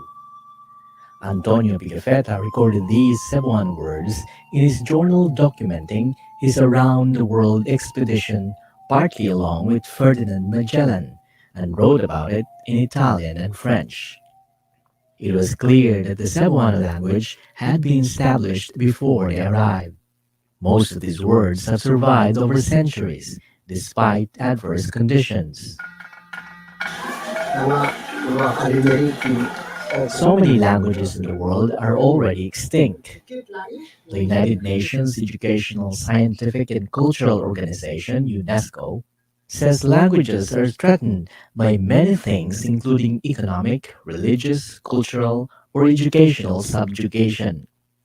Although the Cebuano language has demonstrated its vitality to survive, like many native languages, it has been perceived as from and of the lower class.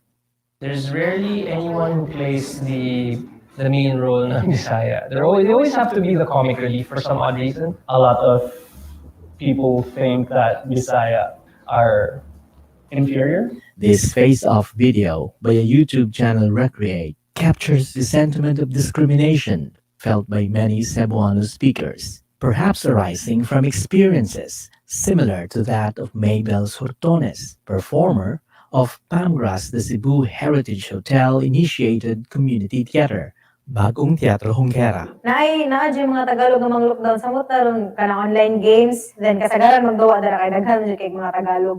Makabogi sila nga Bisaya, kamuha na din na sila. Mga Bisaya pala to. Ila kang ingon nga bano daw ka or banga daw ka muduwa ana. This ongoing discrimination, according to experts from the United Nations Human Rights Council and the Economic and Social Council, is largely an effect of nation building. In an article published by the Philippine Quarterly of Culture and Society, national artist 𝑨𝒅𝒐𝒏𝒂𝒈𝒂 pointed out that historical power play stunted the growth of Cebuano, placing it as subordinate to Spanish, English, and Tagalog. This was a real problem for Cebuano language advocate 𝑨𝒅𝒐𝒏𝒂𝒂𝒈𝒂, who tried to formally introduce the study of Cebuano, also known as Bisaya or Sugbuanon, as one of the courses in their family-owned university in the Philippine island Bohol. Nang-apply na ko sa una og kanang Bachelor of Science in Cebuano Language, major in Cebuano Language, di man mosugot ang kanang taga-CHED o ang kagawaran ng wikang pambansa. Kay ana ako no sa balaod Pilipino raman. Di man mahimo. Pero mahimo major in English, may major in Spanish, major in Arabic, pero di mahimo og major in Bisaya. Tirol spouses what he calls as intellectualized Cebuanong Binisaya. He wrote that the use of grammatically correct Cebuano language can eliminate the ambiguities present in its conversational form. One is to master over 4,000 affixes to understand the meaning or intention of the Cebuano sentence. Nakaon ang pan. Gikaon ang pan. Nakaon ang pan, English, the bread was eaten. Gikaon ang pan, still the bread was eaten. In English, it's only the bread was eaten. In Bisaya, nakaon means it was not intentional. Nakaon ang pan. Gikaon ang pan, it is intentional. So, in Bisaya, you can speak and give your idea that it was intentionally done by using gikaon ang pan. But in English, the bread was eaten. You do not know the intention. If you want to translate it, the bread was intentionally eaten by the child, which is very cumbersome in English. The reality on the ground can be a surprise to English speakers who spend time studying Cebuano grammar, like these modern-day missionaries who, after their missions in Cebu, created Cebuano language videos that became popular on YouTube. Wait, what are you guys saying? Ďalejšia kabalo, mabalagyan siya nato. Balibak na po siya mo. Mura siya baboy. Uy, baboy. Hindi mo good. Ano sa diya? Mura siya kanding. Mura pa ko kanding. Nagsasapo ba yung Bisaya? Patay.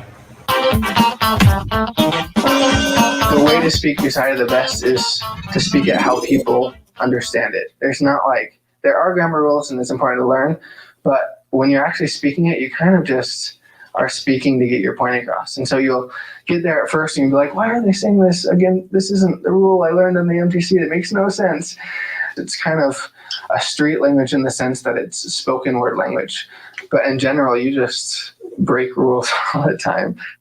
For many among the young Bisaya speakers, the absence of rules make speaking in Cebuano fun. Personally, I had fun picking up like Bisaya words from my peers and my classmates. I enjoyed that, like learning the language through other people.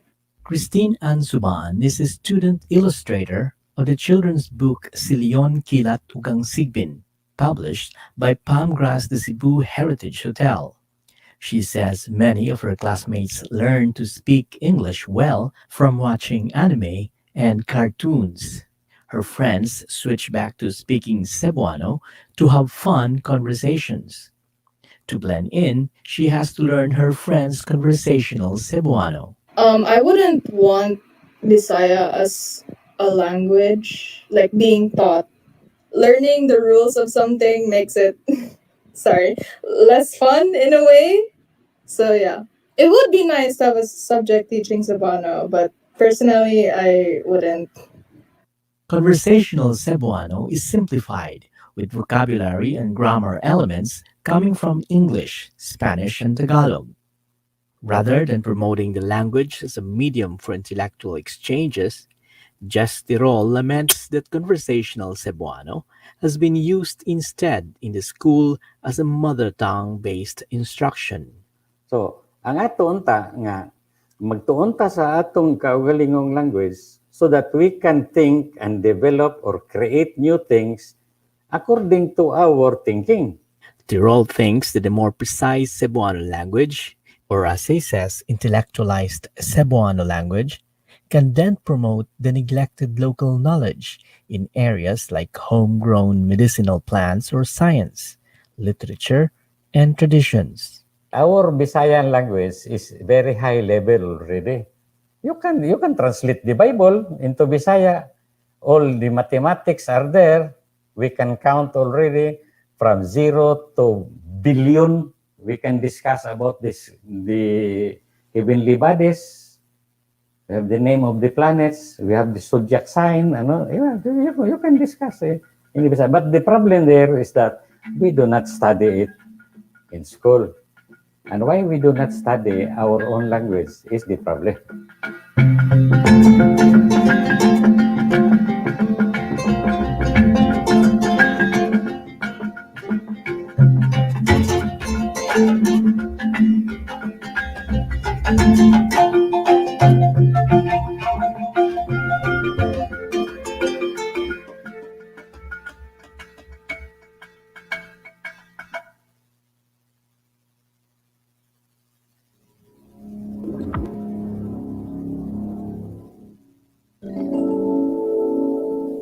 Kung naluya ka, kung nagul ka, kung ngit-ngit ang dalan, bisan bagyo o ulan. Ahaha, ni ara ko, uban nimo, bisag unsa ka kahitabangan nato, muhumok lagi, muhumok lagi. Duna ni paagi kay ni ara ko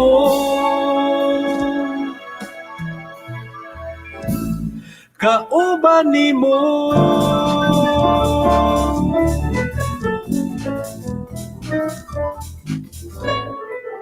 ni ara ko.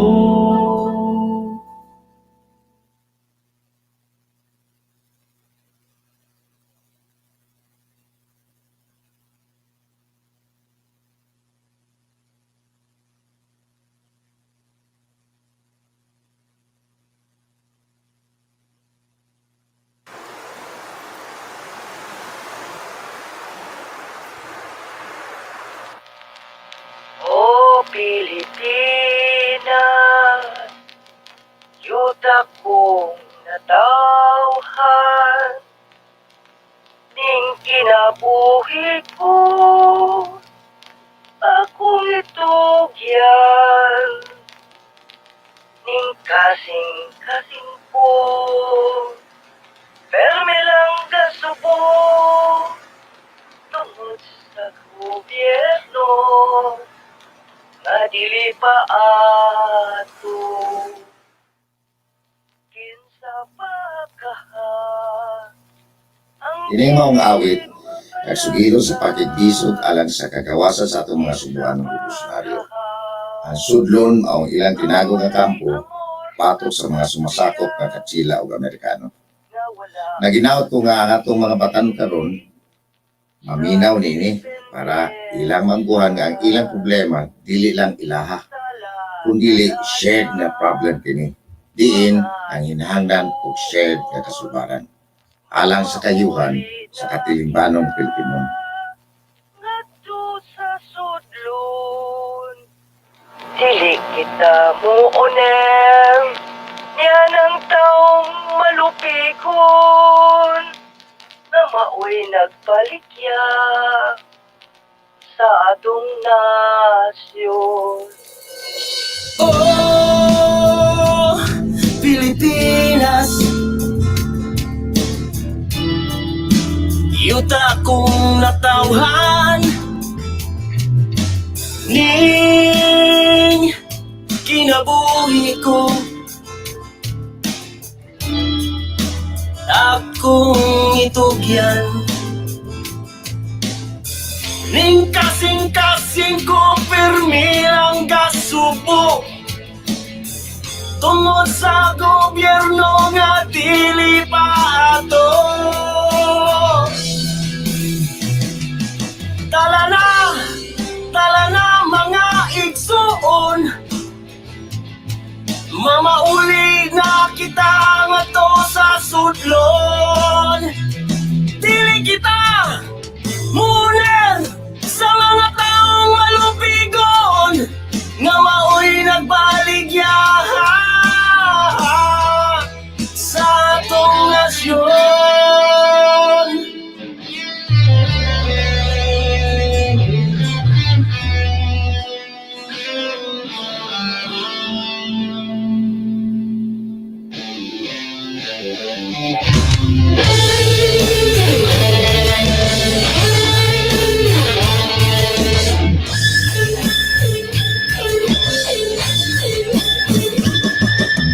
Kinsa bakahang dili mabalaka, kinsa bakahang may amo sa patriya, kinsa bakahang dili mabalaka, wala hatagi sa independensya. Ning kasing-kasing ko pirmi lang gasubo tungod sa gobyerno nga dili pa ato. Tala na mga igsuon, mamauli na kita ngadto sa sudlon. Dili kita muner sa mga taong malupigon nga mao'y nagbaligya, nga mao'y nagbaligya. Tala na mga igsuon, mamauli na kita ngadto sa sudlon. Dili kita muner sa mga taong malupigon nga mao'y nagbaligya sa atong nasyon.